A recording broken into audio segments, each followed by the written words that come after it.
Hello viewers, welcome to square talks. మనతో ఉన్నారు existential psychologist Hariraghav గారు. వారిని అడిగి పేరెంటింగ్ గురించి తెలుసుకుందాం. Hello sir. యాక్చువల్గా ఇప్పుడు ప్రస్తుతం చాలా పెద్ద టాస్క్ ఏంటంటే పేరెంటింగ్.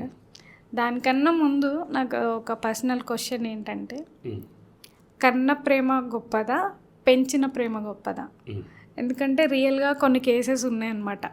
ఒక అబ్బాయి తప్పిపోయి 10 years తర్వాత వచ్చినప్పుడు కన్న తల్లి నాకు కావాలంటుంది, పెంచిన తల్లి నాకు కావాలంటుంది. సో అలాంటి కేసులో ఎవరి ప్రేమ గొప్పది? మొదట ఈ కన్న తల్లి ప్రేమను ప్రేమ అనే దానికంటే ప్రీతి అని నేను అంటూ ఉంటాను. ఎందుకు కన్న తల్లికి మనకి జంతువుల్లో కూడా తల్లి బిడ్డ మీద ప్రేమ చూపిస్తూ ఉంటుంది. బిడ్డ జోలికి వస్తే ఊరుకోదు, చాలా ఎక్కువ ఫైట్ చేస్తూ ఉంటుంది. ఎందుకు చేస్తుందంటే తన శరీరం నుంచి వచ్చినటువంటి భాగం కొంతకాలం తన శరీరంలో ఉండి తన శరీరం నుంచి వచ్చింది కాబట్టి తెలియకుండా ఒక మమకారం మనకి ఏర్పడుతుంది, ఒక అటాచ్మెంట్ ఏర్పడుతుంది. మనం కొంతకాలం ఏదైనా ఒక వస్తువును వాడి అక్కడ వదిలేసి వచ్చాం, మళ్ళీ ఆ వస్తువు కనిపించినప్పుడు చాలా ప్రేమ వస్తుంది. మేము లాంగ్ బ్యాక్ ఒక షార్ట్ ఫిల్మ్ తీసాము, వైజాగ్లో తీసాము. దానికి అవసరమైనటువంటి ఒక చిన్న బొమ్మ, టెడ్డీ బేర్ లాంటి చిన్న బొమ్మ ఒక అమ్మాయి ఇచ్చింది. ఆ షూటింగ్ అయిపోయిన తర్వాత ఆ బొమ్మని మేము తెలియక మాతో పాటు తెచ్చేసుకున్నాం హైదరాబాద్. ఆ తర్వాత చాలా కాలం తర్వాత ఆ అమ్మాయి హైదరాబాద్ వచ్చింది. చాలా ఎదిగింది అమ్మాయి. ఎదిగి హైదరాబాద్ వచ్చినప్పుడు నా ఆఫీస్కి వచ్చినప్పుడు ఆఫీస్లో పెట్టి ఉంచాను. అది చూడగానే ఒక్కసారిగా ప్రేమ వచ్చేసింది అమ్మాయి. ఎందుకు వచ్చింది? తనతో అసోసియేట్ అయినటువంటి బొమ్మ, చాలా మెమరీస్ ఉంటాయి.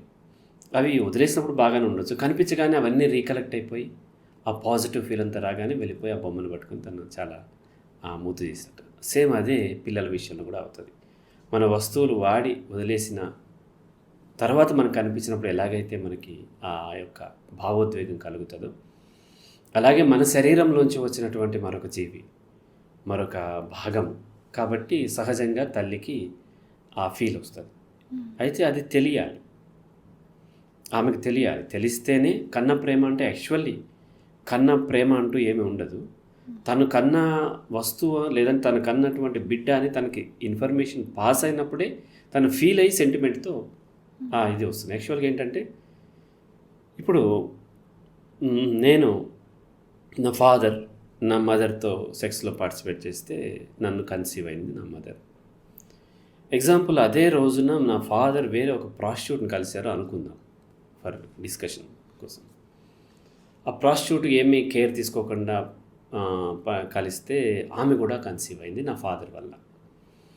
ఆవిడ చాలా మందితోని ఆ రోజు సెక్స్లో పార్టిసిపేట్ చేసింది అనుకుందాం. ఎవరితో కన్సీవ్ అయ్యింది తనకు తెలియదు, అసలు కన్సీవ్ అయినట్టు కూడా తెలియదు. ఆల్ ఆఫ్ సడన్ తను ప్రెగ్నెంట్ అని తెలిసి ఇక వేరే మార్గం లేక బిడ్డను కంది. ఇక్కడ నా మదర్ కూడా బిడ్డను కంది. దాదాపుగా కొద్దిగా రోజులు అటు ఇటు తేడాలో ఇద్దరం పుట్టాం. ఇద్దరు కూడా నా ఫాదర్కి బిడ్డలే కదా, రక్త సంబంధం, కన్న బిడ్డలే. కొంతకాలం తర్వాత పెరిగి పెద్ద అయిన తర్వాత నేను నా ఫాదర్ ఒక ట్రైన్లో వెళ్తున్నాం, ఇక్కడికి వైజాగ్ వెళ్తున్నాం అనుకుందాం. ఆ అబ్బాయి కూడా ఏదో కారణం చేత అదే బోగీలో ఉన్నాడు, పక్క సీట్లో కూర్చున్నాం. సడన్లీ ట్రైన్ యాక్సిడెంట్ అయింది. నాకు తలకు దెబ్బ తగిలింది, ఆ అబ్బాయికి దెబ్బ తగిలింది. నా ఫాదర్ సేఫే ఉన్నారు. నాకు అతనికి దెబ్బ తగిలినప్పుడు నా ఫాదర్ ఎవరికి రియాక్ట్ అవుతాడు? మరి అతను కూడా కన్నబిడ్డే కదా. అంటే జస్ట్ కన్నబిడ్డ సరిపోదు, పెంచి తను ఫీల్ అవ్వాలి. తను నమ్మాడు నేను కన్నా. ఒకవేళ నా మదర్ వేరే వాళ్ళతో నన్ను కన్నది అనుకుందాం, నా ఫాదర్ మాత్రం తన బిడ్డ అనుకుంటున్నాడు. అటువంటిప్పుడు ఎవరికి రియాక్ట్ అవుతాడు? స్టిల్ నాకే రియాక్ట్ అవుతాడు. ఎందుకు? తను కన్నబిడ్డ ఇతను అనుకుంటున్నాడు కాబట్టి అలా రియాక్ట్ అవుతున్నాడు. అలాగే తల్లి కూడా తన బిడ్డ ఎవరో తనకు తెలియదు, కానీ తన దగ్గర పెట్టేసే, సపోజ్ సినిమాలో చూపిస్తూ ఉంటారు, బిడ్డల్ని మార్చేస్తూ ఉంటారు. పుట్టగానే ఆ పిల్లోని తీసుకెళ్ళి వేరే దగ్గర పెంచుకున్నట్లయితే తనకు తెలియనప్పుడు ఆ బిడ్డ ఎక్కడో యాక్సిడెంట్ అయ్యింది, తల్లి అసలు మామూలుగా ఉంటుంది, అంతే, అందరు బయట వాళ్ళు ఉన్నట్టు ఉంటుంది. మరి కన్న బిడ్డే కదా. కానీ ఆమెకు తెలియదు. ఆమె తెలిసిన తర్వాత సెంటిమెంట్ ఏర్పడి ఈ బిడ్డ నా బిడ్డ అని ఏర్పడినప్పుడు ప్రేమ వస్తుంది. పెంచిన ప్రేమ గొప్పదా, కన్న ప్రేమ గొప్పదా అంటే ఎక్కువ అటాచ్మెంట్ పెంచిన వాళ్ళకు ఉంటుంది, కన్న వాళ్ళకి సెంటిమెంట్తో అటాచ్మెంట్ వచ్చింది. పెంచుకున్నామని తెలిసిన సరికి అటాచ్మెంట్ వస్తుంది. ఎందుకు అటాచ్మెంట్ వస్తుంది అంటే, ఇప్పుడు ఒక బిడ్డ అబార్షన్ అయిపోయింది అనుకోండి 3rd monthలోనే, ఆ మదర్కి కొంచెం బాధ ఉంటుంది, కన్సీవ్ అయ్యి అబార్షన్ అయింది కాబట్టి. ఈ రోజుల్లో, పాత రోజుల్లో చాలా పోతుంటాయి కాబట్టి ఎక్కువ మంది బిడ్డలు కట్టినప్పుడు ఇంటెన్సిటీ తక్కువ ఉంటుంది. అలా కాకుండా బిడ్డ పుట్టగానే చనిపోయింది అనుకో, 9 నెలలు కన్నది, మోసింది, కన్న తర్వాత బిడ్డ చనిపోయింది, పెయిన్ ఎక్కువ ఉంటుంది. ఆ బిడ్డని ఒక 6 సంవత్సరాలు పెంచిన తర్వాత చనిపోతే ఇంకా ఎక్కువ ఉంటుంది. 16 సంవత్సరాలు పెరిగిన తర్వాత ఇంకా ఎక్కువ ఉంటుంది. 26 సంవత్సరాలప్పుడు ఇంకా ఎక్కువ. ఆ తర్వాత నుంచి మళ్ళీ తగ్గుతుంది, ఎందుకంటే తను డిటాచ్ అవుతున్నాడు కాబట్టి కొంత తగ్గేటువంటి అవకాశాలు ఉంటాయి. ఎనీహౌ, బిడ్డ చనిపోయినప్పుడు బాధ ఉంటుంది, ఒకే బిడ్డ. కానీ రకరకాల ఏజ్లో బాధ యొక్క ఇంటెన్సిటీ చేంజ్ ఎందుకు వచ్చిందంటే తనతో ఎంతకాలం అసోసియేట్ అయి ఉంది ఆ బిడ్డ, లేకపోతే ఆ పిల్లవాడు పిల్ల, ఎంతకాలం ఆ ఫ్రెండ్షిప్ వాళ్ళిద్దరి మధ్య, తల్లి పిల్లల మధ్య ఉన్నది ఫ్రెండ్షిప్పే కదా. ఎంతకాలం అయితే ఆ ఫ్రెండ్షిప్ కంటిన్యూ అయిందో అన్ని గుడ్ మెమరీస్ ఉంటాయి. ఆ మెమరీస్ మిస్ అయ్యింది కాబట్టి ఆ తల్లికి కానీ బిడ్డకు కానీ ఆ యొక్క బాధ ఉంటుంది. అలాగే తండ్రితో కూడా అంతే ఉంటుంది. కానీ తండ్రి ముసలివాడైపోయాడు కాబట్టి, తండ్రి చనిపోతాడు కొంతకాలానికి అనేది మెంటల్లీ ప్రిపేర్ అయి ఉన్నారు కాబట్టి ఇంటెన్సిటీలో కొంత తక్కువ ఉంటుంది. ఈ బిడ్డని మనం బిడ్డ అనగానే ఇమేజ్ ఏర్పరచుకుంటాం. ఒక నా తర్వాత నా బిడ్డ ఇంత పెరిగి పెద్ద అవుతాడు, ఇంజనీర్ అవుతాడు, డాక్టర్ అవుతాడు, తర్వాత ఇంకో అమ్మాయిని పెళ్లి చేసుకుంటాడు, నన్ను ఇలా చూసుకుంటాడు, అలా చూసుకుంటాడు, ఇవన్నీ బ్రేక్ అయిపోయింది. ఆ ముసలి తండ్రితో నీకు ఇమేజెస్ లేవు కాబట్టి తండ్రి చనిపోయినప్పుడు బాధ ఉంటుంది, కానీ బిడ్డ చనిపోయినప్పుడు ఎక్కువ బాధ ఉంది. ఎందుకు ఎక్కువ బాధ ఉంది అంటే ఆ ఇమేజెస్ బ్రేక్ అయినాయి అండ్ మెమరీస్ చాలా ఉన్నాయి. ఆ మెమరీస్, తండ్రి దగ్గర మెమరీస్ మాత్రమే ఉన్నాయి, మెమరీస్కి మాత్రమే ఆమె బాధపడుతుంది. బిడ్డ దగ్గర మెమరీస్తో పాటు ఎక్స్పెక్టేషన్స్ కూడా ఉన్నాయి. ఆ ఎక్స్పెక్టేషన్స్ ఎప్పుడైతే కిల్ అవుతున్నాయో బాధ ఎక్కువ వస్తుంది. అలాగే ఫ్యూచర్ని ఎక్కువ ఊహించుకుంటూ ఫ్యూచర్. అలాగే పెంచిన తల్లి చాలా రోజులు అతని గురించి ఊహించుకుని ఉంటుంది కాబట్టి అది బ్రేక్ అయ్యేసరికి బాధ ఉంటుంది. తన నుంచి దూరం అవుతున్న బాధ సహజంగా ఉంటుంది. కన్న తల్లికి ఊహలు లేవు, కానీ తన సెంటిమెంట్, తన శరీరం నుంచి వచ్చింది, తన రక్తము, తనే అతను, ఆ పిల్ల లేకపోతే పిల్లోడు తనే అతను అనుకోవటం వలన అలా బాధ ఉంటుంది.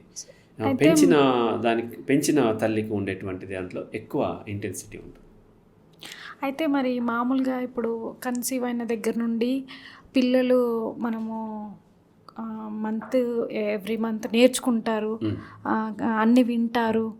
సో వాళ్ళకి మనము ఇలాంటివి నేర్పితే కడుపులో ఉండే నేర్చుకొని వస్తారంటారు. అటాచ్మెంట్ బాగా ఉంటుంది, వాళ్ళిద్దరికి కనెక్షన్ ఉంటుంది అని అంటారు కదా, అది ఎంతవరకు నిజం సార్? అది మనము భారతంలో అభిమన్యుడు అర్జునుడు సుభద్రకు పద్మవ్యూహం గురించి వివరిస్తున్నాడు. సుభద్ర శ్రీకృష్ణుడికి బలరాముడికి చెల్లి. సుభద్రాన్ని పెళ్లి చేసుకుంటారు. సుభద్రకి అభిమన్యుడు కడుపులో ఉన్నప్పుడు తను వివరిస్తుంటే కొంతసేపు విన్న తర్వాత ఆమె నిద్రపోతూ ఉంటే అయినా సరే కొడుతూ ఉంది. ఏంటి కొడుతుంది అంటే ఆ కొట్టేది ఎవరంటే ఆ కడుపులో ఉన్నటువంటి పిండం. అది సగం చెప్పిన తర్వాత అభిమన్యుడు పెద్ద వీరుడు అవుతాడు, ఇతనికి మొత్తం తెలిస్తే కష్టమని కృష్ణుడు అర్జునుడిని సగం తర్వాత తీసుకెళ్ళిపోతాడని ఏదో మొత్తానికి భారత కథ ఉంది, అక్కడ విన్నాను. తర్వాత ఈ మధ్య కూడా రామకృష్ణ మఠం వాళ్ళు కూడా ఏదో ఏదో సమ్ ప్రోగ్రామ్ పేరు ఏదో ఉంది, మా ఫ్రెండ్ అతను అక్కడికి వెళ్తూ ఉంటాడు, జయసింహాచక్ర పేరు. గర్భవతి అయినటువంటి ఫీమేల్కి వీరగాథలు చెప్పటము, శివాజీ గురించి చెప్పటము, ఇంకా చెప్పటం, అట్లా కొంత వాళ్ళు దానివల్ల హిందుత్వం పెరుగుతుంది అనేటువంటి విశ్వాసంతో చెప్తూ ఉన్నారు. అయితే ఇప్పుడు కడుపులో ఉన్న బిడ్డకు కూడా కొంత మెమరీ ఉంటుంది. ఆ మెమరీలో ఏంటి అంటే తను కొంతవరకే ఉంటుంది, ఇంకా బ్రెయిన్ మొత్తం ఫామ్ కాలేదు. ఓకే, సో కొంతవరకు ఉంటుంది. తను చూసినది, విన్నది, వాటిని బట్టి తను ఊహించుకుంటూ ఉంటాడు ఆ బిడ్డకు కూడా డ్రీమ్స్ వస్తూ ఉంటాయి. ఏం చూసింది ఆ బిడ్డ? ఆ ఉమ్మ నీరు ఒకటే చూసింది. కళ్ళు తెరిస్తే వాటర్లో ఉంది, చేపలు ఎట్లాగైతే వాటర్లో ఉంటాయి అలా వాటర్లో ఉంది. ఆ డ్రీమ్స్లో వాటరే ఉంటాయి, మనం చూసేది ఉండదు. ఎందుకంటే ఆ బిడ్డకు అంతే తెలుసు.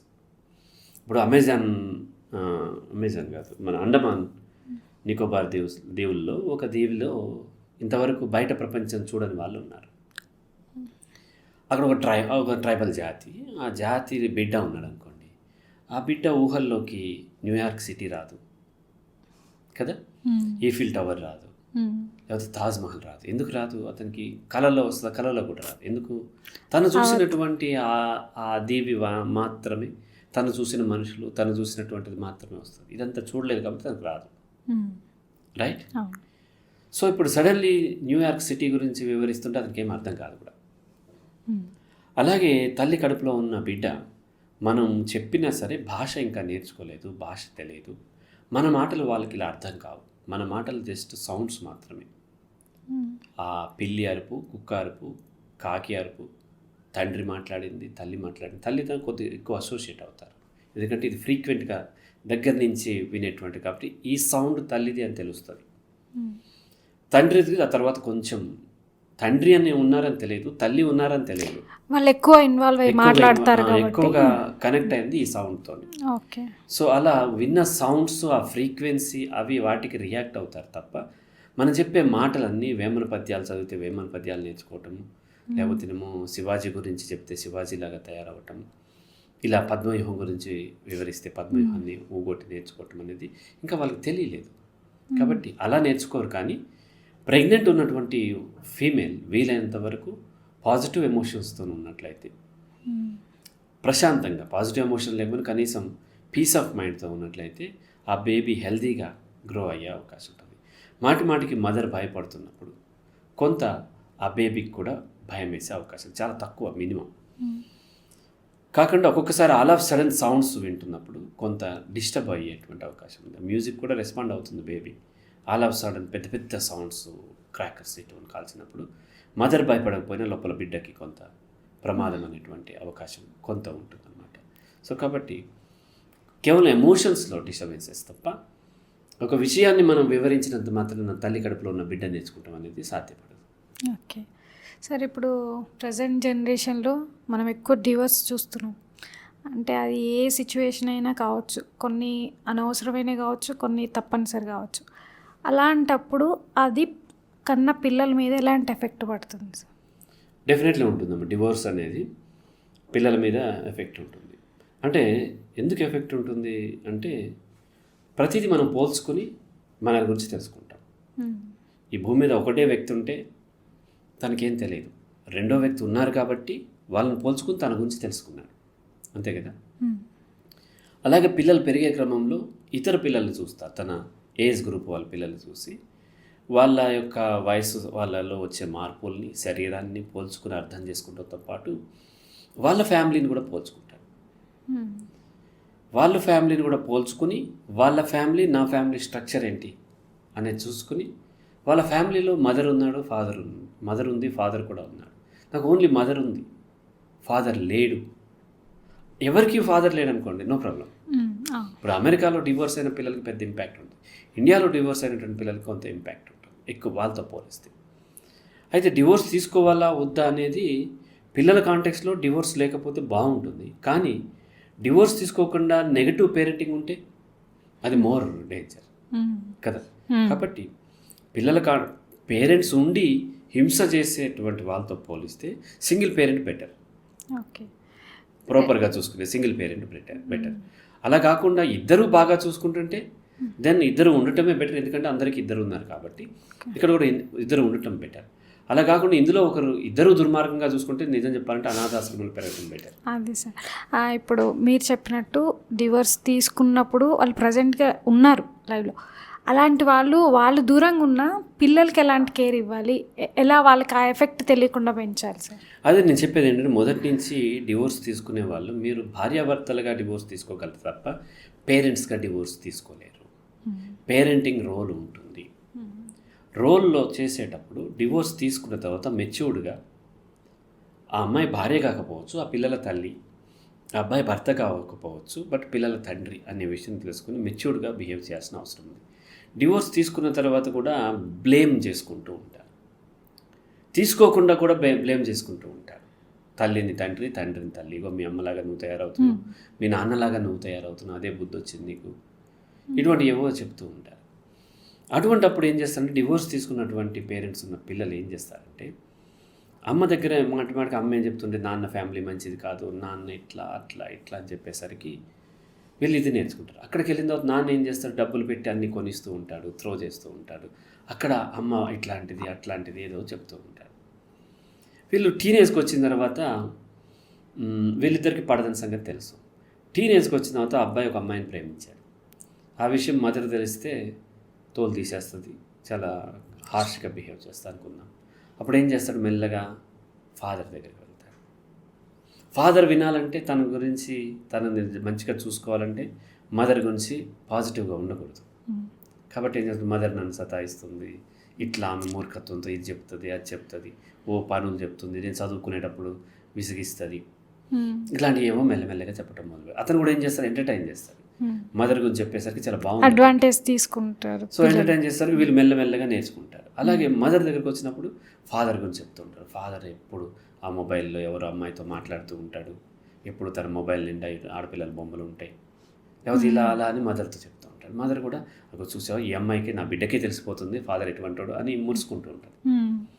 ఇక తనకు కావాల్సింది ఇక్కడ నడిపించుకుంటుంది, అక్కడ నడిపించుకోవటంలో వాళ్ళు రాంగ్ స్టెప్స్ చేసేటువంటి అవకాశాలు ఉంటాయి. కాబట్టి ఎవరైనా డైవోర్స్ తీసుకున్నట్లయితే వాళ్ళిద్దరూ కూడా పిల్లల దగ్గర బ్లేమ్ చేసుకోవటం అనేది చేయకూడదు, తీసుకోకపోయినా బ్లేమ్ చేయటం అనేది నేర్చుకోకూడదు. చాలామంది ఏంటంటే పెరిగేదాకా బాగుంటారు, పెరిగిన తర్వాత ఏ మంచి బుద్ధి వచ్చినా అది తనది, చెడ్డ బుద్ధి ఏది వచ్చినా తన పార్ట్నర్ అని ఇద్దరు అంతే చేస్తారు. డైవోర్స్ తీసుకొని వాళ్ళ పేరెంట్స్ కూడా ఇదే గోల ఉంటారు. కాబట్టి అలా చేయకుండా పేరెంట్గా వాళ్ళని తన పార్ట్నర్ని గౌరవించి ఇలా బ్లేమ్ గేమ్ ఆడకుండా ఇద్దరు కూడా మెచ్యూర్డ్గా ఉన్నట్లయితే డైవోర్స్ తీసుకున్న పెద్ద ఇంపాక్ట్ ఏమి నెగిటివ్ ఇంపాక్ట్ ఉండదు. తీసుకోకపోయినా బ్లేమ్ గేమ్ ఆడుతున్నప్పుడు తీసుకున్న వాళ్ళకంటే కూడా ఎక్కువ నెగిటివ్ అయ్యే అవకాశం ఉంటుంది. అదే మీరు ఇప్పుడు తీసుకోకపోయినా అన్నారు, ఇద్దరు కలిసి ఉంటారు బాగా. మీరు అన్నట్టు అంత పెద్ద అయినప్పుడు కూడా అలా విచక్షణ కోల్పోయి ఎవరు నేను బెటర్ అనేది ప్రూవ్ చేయాలని ట్రై చేస్తారు కదా సార్ పిల్లల దగ్గర. లాస్ట్ వీక్ మనం మాట్లాడుకున్న నాసిస్ట్ పేరెంట్స్ ఉన్నా కూడా ఇలాంటివి ఉన్నప్పుడు వాళ్ళు పిల్లలు కదా సార్, వాళ్ళని మనం మార్చుకునే మనకి స్కోప్ ఉంది. సో ఎలా ట్రీట్ చేయాలి వాళ్ళని, ఐ మీన్ ఇద్దరు పేరెంట్స్ వాళ్ళ మధ్య నెగిటివ్స్ ఎన్ని ఉన్నా కూడా అవి వాళ్ళకి తెలియకుండా ఎలా పెంచాలి? పిల్లలు మనం ఎన్ని చెప్పినా సరే పిల్లలు చూసి అనుకరించడం ద్వారా నేర్చుకుంటారు. పిల్లలు ప్రతిదీ అబ్జర్వ్ చేస్తూ ఉంటారు. మనకంటే చాలా పవర్ఫుల్గా వాళ్ళ అబ్జర్వేషన్ ఉంటుంది, ఎందుకంటే వాళ్ళ మైండ్ ఎక్కువ డిస్టర్బెన్స్ లేదు. జంతువులు కూడా అంతే, వాళ్ళ మైండ్ డిస్టర్బెన్స్ లేకపోవడం వల్ల చాలా క్విక్గా అబ్జర్వేషన్ ఉండి క్విక్గా రియాక్ట్ అవుతుంటాయి. అలాగే పిల్లలు కూడా అంతే. ఈ అబ్జర్వ్ చేసేటప్పుడు మనం చెప్పేదానికంటే మనం ఎలా ప్రవర్తిస్తున్నాం అనేది ఇంపార్టెంట్. అయితే మన ప్రవర్తనలో తన పార్ట్నర్, అమ్మాయికి అబ్బాయి కానీ అబ్బాయికి అమ్మాయి కానీ, ఇది పేరెంటింగ్ వాళ్ళ ప్రవర్తన పేరెంటింగ్ రాంగ్గా వెళ్తుంది అని అనుకున్నప్పుడు చాలామంది అడుగుతారు, మా భర్త ఇట్లా చేస్తున్నారు సార్, మా భార్య ఇట్లా ఉంది, మరి నేనేం చేయగలుగుతాను అంటే వాళ్ళని మార్చడానికి వీలైతే మారుతారు, కానీ చాలాసార్లు మారే అవకాశం లేదు.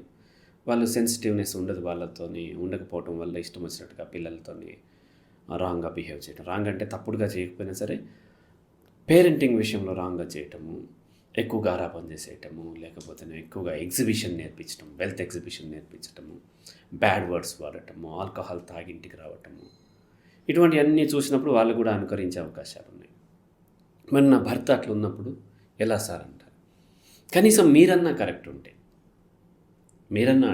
ఉంటే సగం అన్నా వాళ్ళకి ఏమవుతుంది, కొంత పాజిటివ్ వస్తుంది, కొంత నెగిటివ్ వస్తుంది. ఫాదర్ ఒక అతను నా దగ్గర కౌన్సిలింగ్ తీసుకున్నాడు. తనకున్నటువంటి అనేక సమస్యలు కౌన్సిలింగ్ తీసుకున్నాడు, ఛానల్ తీసుకున్నాడు, అన్నీ ఓవర్కమ్ చేశాడు, హెల్త్ కూడా ఇంప్రూవ్ అయింది. ఒకరోజు తను ఏం చెప్పాడంటే తను ఆల్కహాల్ తాగొచ్చి, వాళ్ళ కల్చర్లో తాగుతారు, చాలామంది తాగుతారు, వాళ్ళు కూడా తాగుతారు.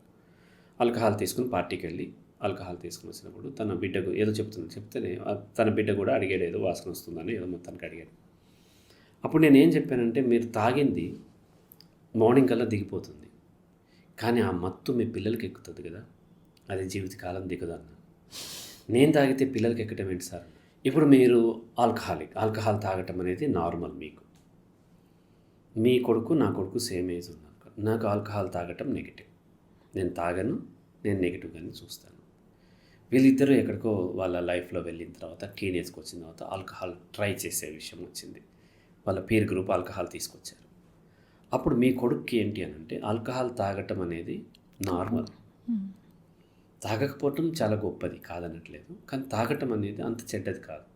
ఎందుకంటే ఫాదర్ తాగుతున్నాడు, అంకుల్ తాగుతున్నాడు, తాతయ్య తాగుతున్నాడు. కాబట్టి నా కొడుకు ఏమవుతుందంటే ఆల్కహాల్ తాగటం చాలా చెడ్డది, తాగకపోవటం నార్మల్.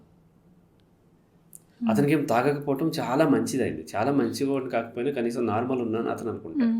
ఇదేంటి తాగటం చాలా చెడ్డది, నేను నార్మల్ అంటే తాగకపోవటం. అప్పుడు ఆల్కహాల్కి అలవాటు పడే ట్రై చేసే అవకాశాలు నా కొడుకుకి తక్కువ ఉంటే మీ కొడుకు ఎక్కువ ఉంటాయి. మీ కొడుకు ఆల్కహాలిక్ అయినా పర్లేదు అనుకుంటే మీరు ఆల్కహాల్ తాగండి.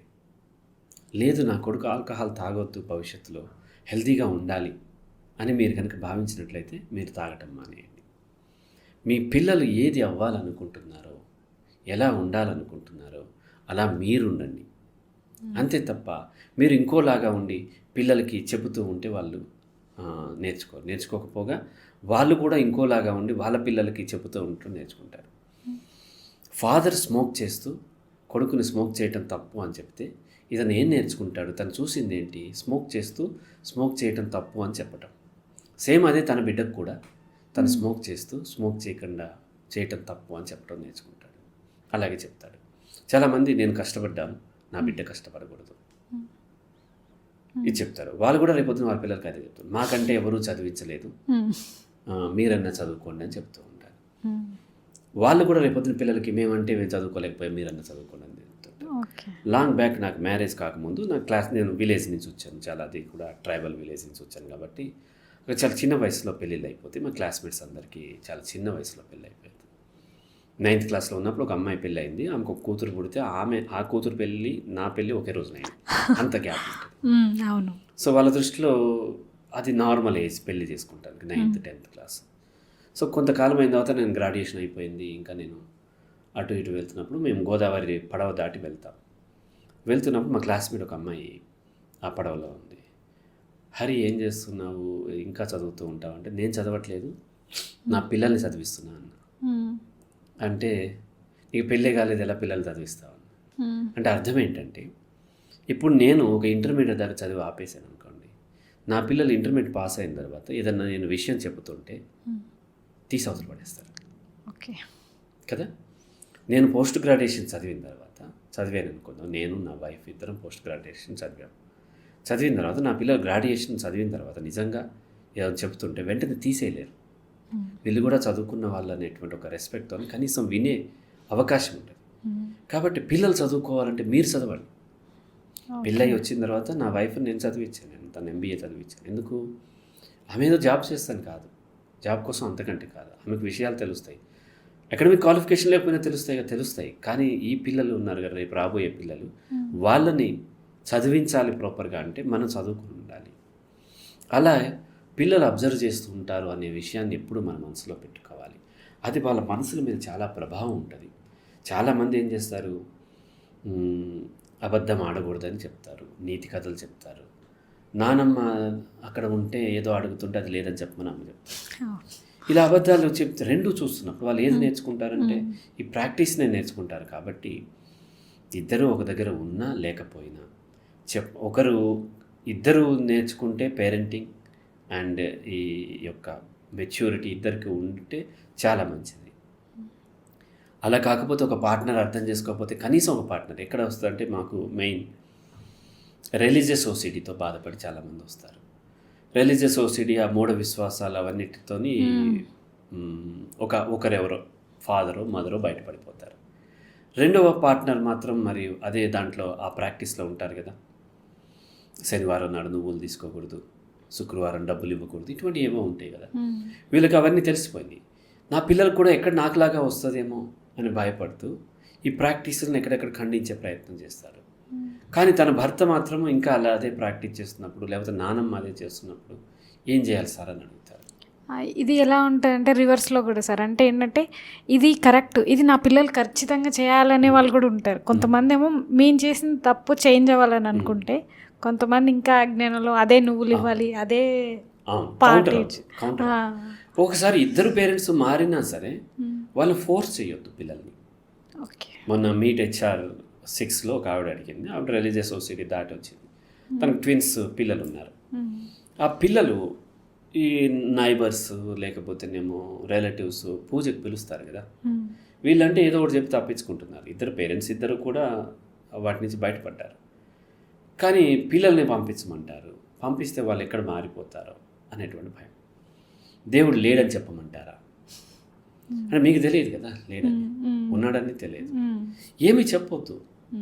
మీరు ఒకవేళ దేవుడు లేడు లేడు లేడు అంటే వాళ్ళు కూడా ఏదో ఒక విధంగా కౌంటర్ అయ్యే అవకాశం ఉంటుంది. చాలామంది నాస్తికుల పిల్లలు పరమాస్తికులైన కేసులు చాలా ఉంటాయి. ఎందుకంటే వీళ్ళు మాటి మాటికి దాన్ని ఖండించడం వల్ల. నేను ఖండించాను నా పిల్లల్ని. నేను నేర్పేది ఏంటి అని అంటే, లాజికల్లీ నువ్వు ఆలోచించి అర్థం చేసుకో. ఏదైనా దేవుడు ఉన్నాడనిపిస్తే యూ కెన్ ప్రాక్టీస్ లాజిక్తోని, లేడనిపిస్తే యూ కెన్ గివ్ అప్ అనేది, you can focus on your task కదా. అంతే తప్ప ఉన్నాడు లేదు నేను చెప్పటం కాదు. నువ్వు నేర్చుకో, నువ్వు తెలుసుకో, నీకు ఏది కరెక్ట్ అనిపిస్తే అది చెయ్యి. ఏ విషయమైనా పిల్లల్ని నేర్చుకోనివ్వండి, మీరు టీచ్ చేయొద్దు. పేరెంట్స్ మాత్రమే పేరెంటింగ్ రోల్ ఒకటి ప్లే చేయండి. కానీ ఏమవుతుందంటే పేరెంట్స్ చాలామంది టీచర్ రోల్ ప్లే చేస్తారు, వార్డెన్ రోల్ ప్లే చేస్తారు, పోలీస్ రోల్ ప్లే చేస్తారు.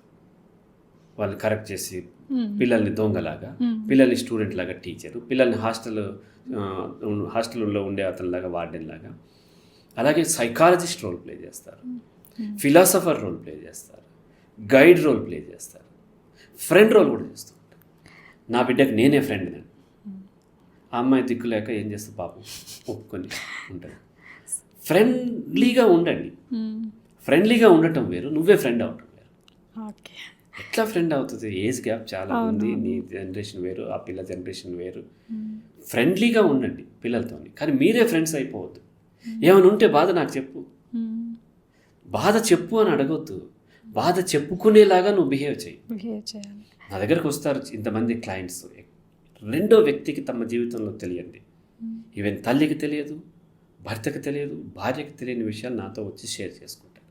నేను చెప్పమని అడిగితే చెప్తున్నారా? నేను నాతో చెప్పుకోవాలనిపించి చెప్తున్నాను. ఎందుకు? నేను ఆ పెయిన్ అర్థం చేసుకుంటాను. మొన్న ఒక అమ్మాయి వచ్చింది, ఒక పెద్ద సైకియాట్రిస్ట్ దగ్గర పంపించాను, చాలా ఫేమస్. ఆయన దగ్గరికి మెడిసిన్ అక్కడ తీసుకుంటూ కౌన్సిలింగ్ నా దగ్గర తీసుకుంటాను. ఆ క్రమంలో ఆయన ఏదో నీతి బోధ చేశాడు. వచ్చిందో చెప్తున్నాను, చాలా పెద్ద సైకియాట్రిస్ట్ అయితే అయ్యి ఉండొచ్చు సార్, కానీ నా పెయిన్ ఆయన అర్థం చేసుకోలేకపోయాడు. చిన్నపిల్లే, నా పెయిన్ ఆయన మాత్రం అర్థం చేసుకోలేకపోయాడు, ఇట్లా చెప్పాడు సార్ అని చెప్పింది. నిజం.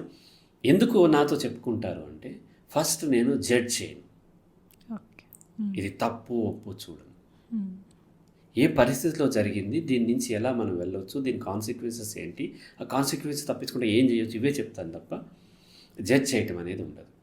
అంటే ఎంపతితో వింటాను, వినేటప్పుడు నేను ఇన్వాల్వ్ అవుతాను. చాలామంది చెప్తుంటే వేరే పనులు చేసుకుంటూ, నర్స్తో మాట్లాడుతున్నా, లేకపోతే ఇంకొకరితో మాట్లాడుకుంటూ, ఫోన్లు చూసుకుంటూ, వాళ్ళు గోడకు చెప్పినట్టు చెప్తుంటే వాళ్ళకి రాదు. యాక్టివ్గా వింటాను, నేను ఇన్వాల్వ్ అవుతాను, అడిగి తెలుసుకుంటాను, జడ్జ్ చేయకుండా వింటాను. అట్లా విన్నప్పుడు వాళ్ళకి దాదాపుగా వినటంలోనే దాదాపుగా ఒక 80% రిలీఫ్ వచ్చేస్తుంది. అలా పేరెంట్స్ కూడా ఏదైనా బాధ ఉంటే నాకు చెప్పు అని పిల్లలకి బెదిరించో హుకుం చేసో కాదు, అలా చెప్పుకునేలాగా నీ ప్రవర్తన ఉంటే, నువ్వు చెప్పు అని నాకు వద్దు అన్నా వచ్చి చెప్తూ ఉంటారు. కాబట్టి పేరెంట్స్ ఓన్లీ పేరెంటింగ్ రోల్ ఒకటే ప్లే చేయాలి. అంటే పేరెంటింగ్ రోల్ అంటే ఏంటో తెలియదు.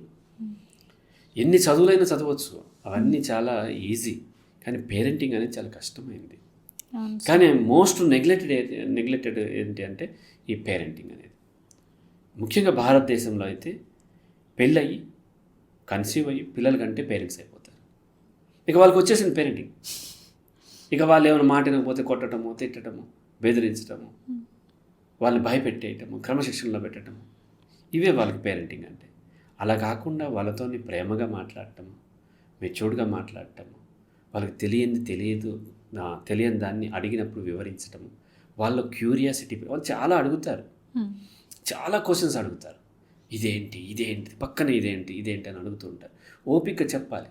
ఇసుకిస్తున్నావు, పో అవతల పో, ఇది నీకు ఉపయోగపడేదా, పోయి అది ఏబిసిడ్లు నేర్చుకో, లేకపోతే అది నేర్చుకో, ఇది నేర్చుకో అని చెప్తూ ఉంటారు. అట్లా కాకుండా వాళ్ళు అడిగిన ప్రతిదీ కూడా ప్రతిదీ కూడా ఓపికగా వివరిస్తున్నప్పుడు మిమ్మల్ని అడగటానికి ఇష్టపడతారు. ఎప్పుడైతే మనం విసుక్కుంటున్నామో అప్పుడు వాళ్ళు అడగరు. కాబట్టి చాలా ఓపిక అవసరము, చాలా చదువు కూడా అవసరము. చాలామంది తెలియకపోయిన దబాయించేసి వాళ్ళకి ఇది ఇంతే పో అని చెప్తుంటారు. అట్లా కాకుండా లాజిక్ వివరించాలి. తెలియకపోతే తెలియదని చెప్పాలి. తెలియంది కూడా తెలుసని దబాయించవద్దు. తెలియకపోతే నాకు తెలియదు, నేర్చుకుని చెప్తాను, లేదంటే ఫలానా వాళ్ళకి తెలుసు, ఫలానా వాళ్ళని అడుగుదాం మనం అనాలి. పొరపాట్లు, ఒక గుడ్ పేరెంట్ ఎప్పుడు కూడా పొరపాట్లు జరుగుతాయి, వాటిని యాక్సెప్ట్ చేస్తాడు, నేర్చుకుంటాడు. అవసరమైతే పిల్లలకు కూడా సారీ చెప్పాలి. నా పెద్ద కొడుకు కిడ్గా స్కూల్ ఏజ్లో ఉన్నప్పుడు తన మదర్ ఎక్కడికో వేరే స్టేషన్ వెళ్ళింది, నాతో పాటు తిరుగుతూ ఉంటాడు. ఒక పర్పుల్ కలర్ స్లిప్పర్స్ ఉన్నాయి అతనికి. అతను ఆ రోజు ఈవినింగ్ ఏం చేశానంటే నేను గ్రౌండ్కి తీసుకెళ్ళిన తర్వాత వచ్చేసాము, వండుకున్నాం, తిన్నాం. మర్నాడు పొద్దున్నే తీసుకెళ్ళిపోయి నేను స్కూల్లో దించేసి వచ్చాను. మళ్ళీ హాఫ్ డే తర్వాత వచ్చేసాడు. అతను దించేసి వచ్చిన తర్వాత చూస్తే రెండు వేరే ఉన్నాయి, రెండు పర్పులే కానీ వేరే ఉన్నాయి. అంటే ఇది మదర్దే, అతను ఒకే సైజు దాదాపు ఉంటాయి. మదర్ది ఇప్పుడు చిన్న సైజు ఉంటుంది కదా, ఒకటి ఇది వేసుకున్నట్టుగా అక్కడ విడిచి ఉంది. నేను అతను వచ్చిన తర్వాత నేను చెప్పాను, నువ్వు సరిగ్గా వేసుకోలేదు. లేదు, నేను కరెక్ట్గా వేసుకున్నాను రాత్రి అన్నాడు. లేదు, నాకు తెలియదా, నేను చూశాను, సరిగ్గా వేసుకోలేదు అన్నాడు. లేదు, నేను కరెక్ట్గా వేసుకున్నాను. నేను సైకాలజిస్ట్, నాకే చెప్తాను. సైకాలజిస్ట్ అయితే ఏంటి నేను చెయ్యని దాన్ని ఎందుకు ఒప్పుకోవాలన్నాడు. తర్వాత తను ఎక్కడికో వేరే ఆడుకుంటానికి వెళ్ళాడు, వేరే వాళ్ళ దగ్గరికి వెళ్ళాడు. నేను మళ్ళీ ఆఫీస్కి వస్తున్నాను. ఆఫీస్కి వచ్చేటప్పుడు నేను చూస్తే ఈ రెండు వేరేని, కానీ ఇది కాక మూడో చేతి ఉంది, అది అతను వేసుకుంది.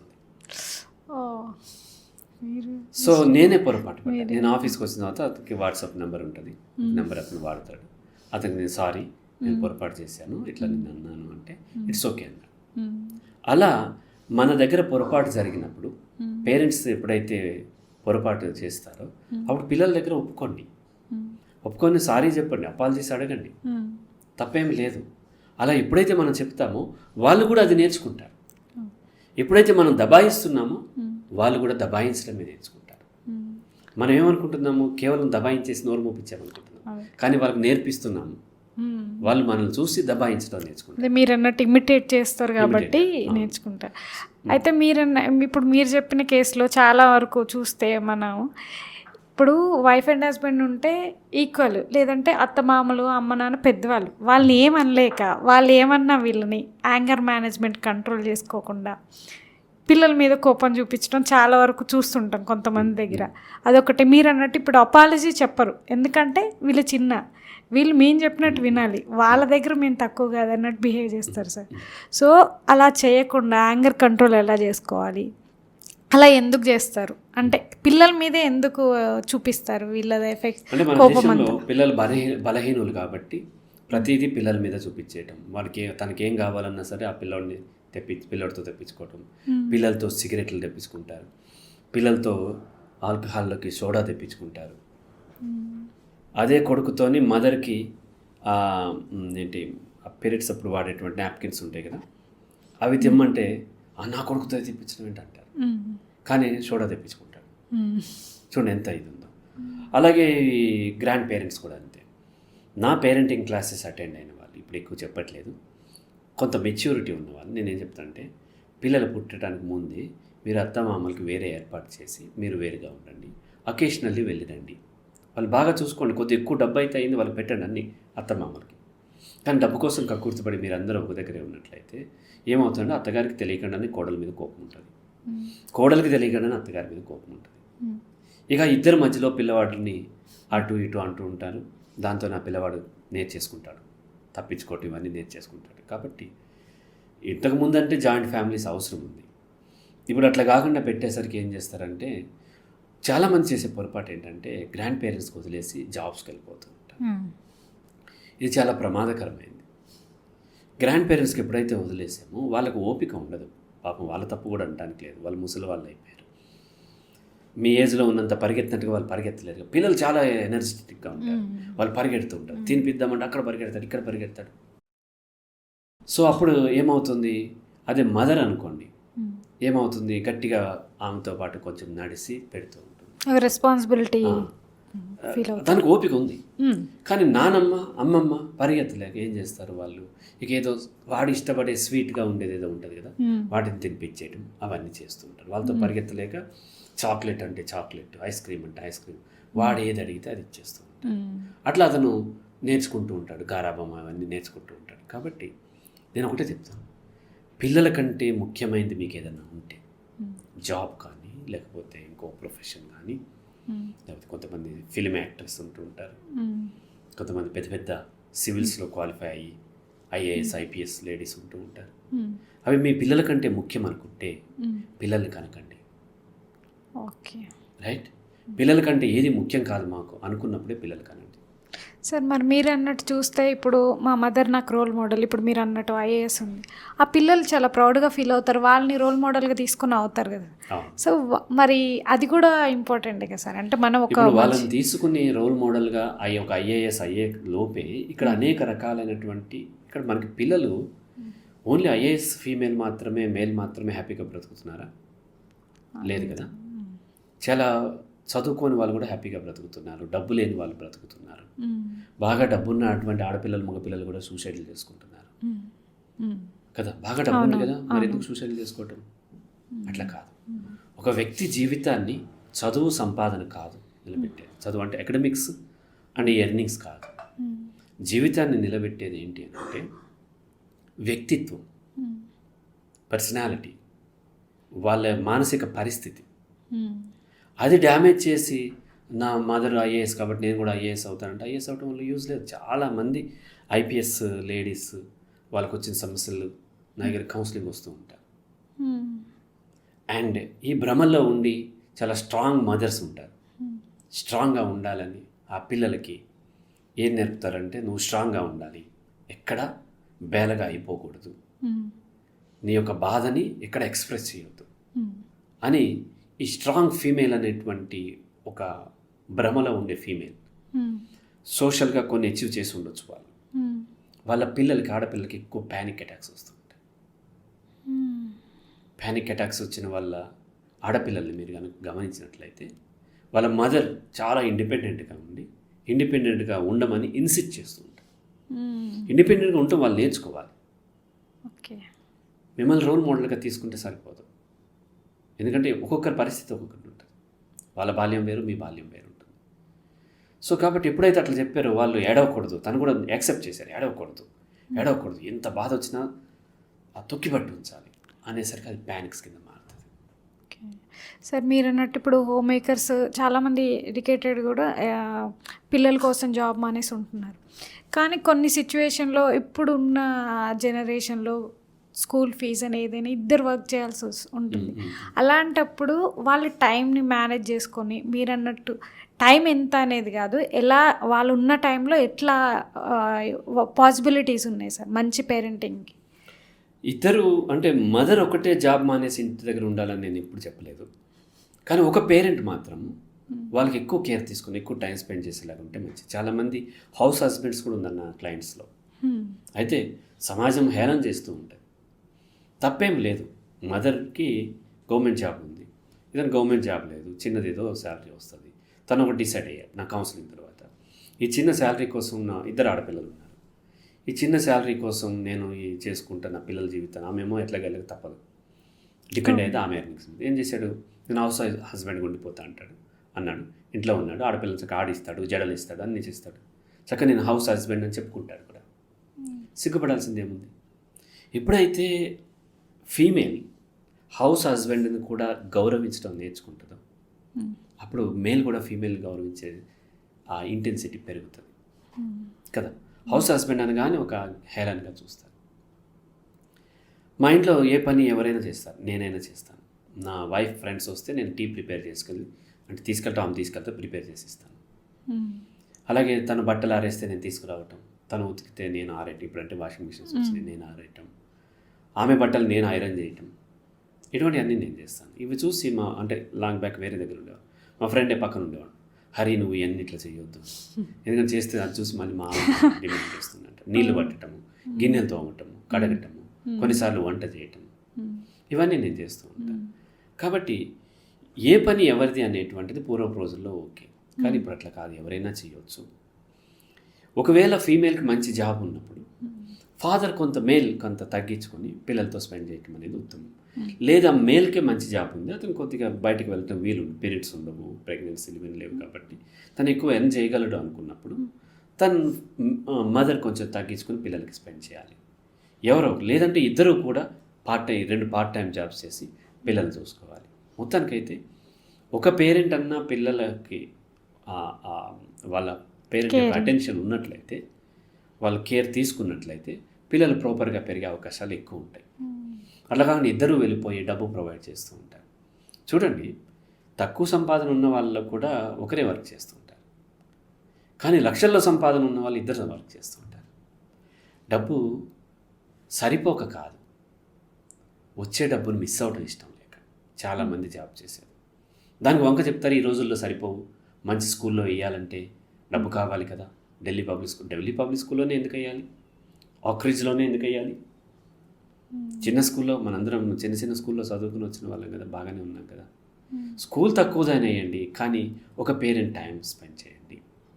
అలా కాకుండా వదిలేసేసి ఇద్దరు వెళ్ళిపోతారు, అదొక క్రేజీ లైఫ్ అయిపోయింది. ఒక పేరెంట్ ఇంట్లో ఉండటం అంటే ఏదో అన్ఎడ్యుకేటెడ్ పీపుల్ ఉంటారు, అన్ఎడ్యుకేటెడ్ ఫీమేల్ ఇంట్లో ఉండి పిల్లలు చూసుకుంటుంది అనేటువంటి ఒక బిలీఫ్. చదువుకుని ఇంట్లో ఉండొచ్చు,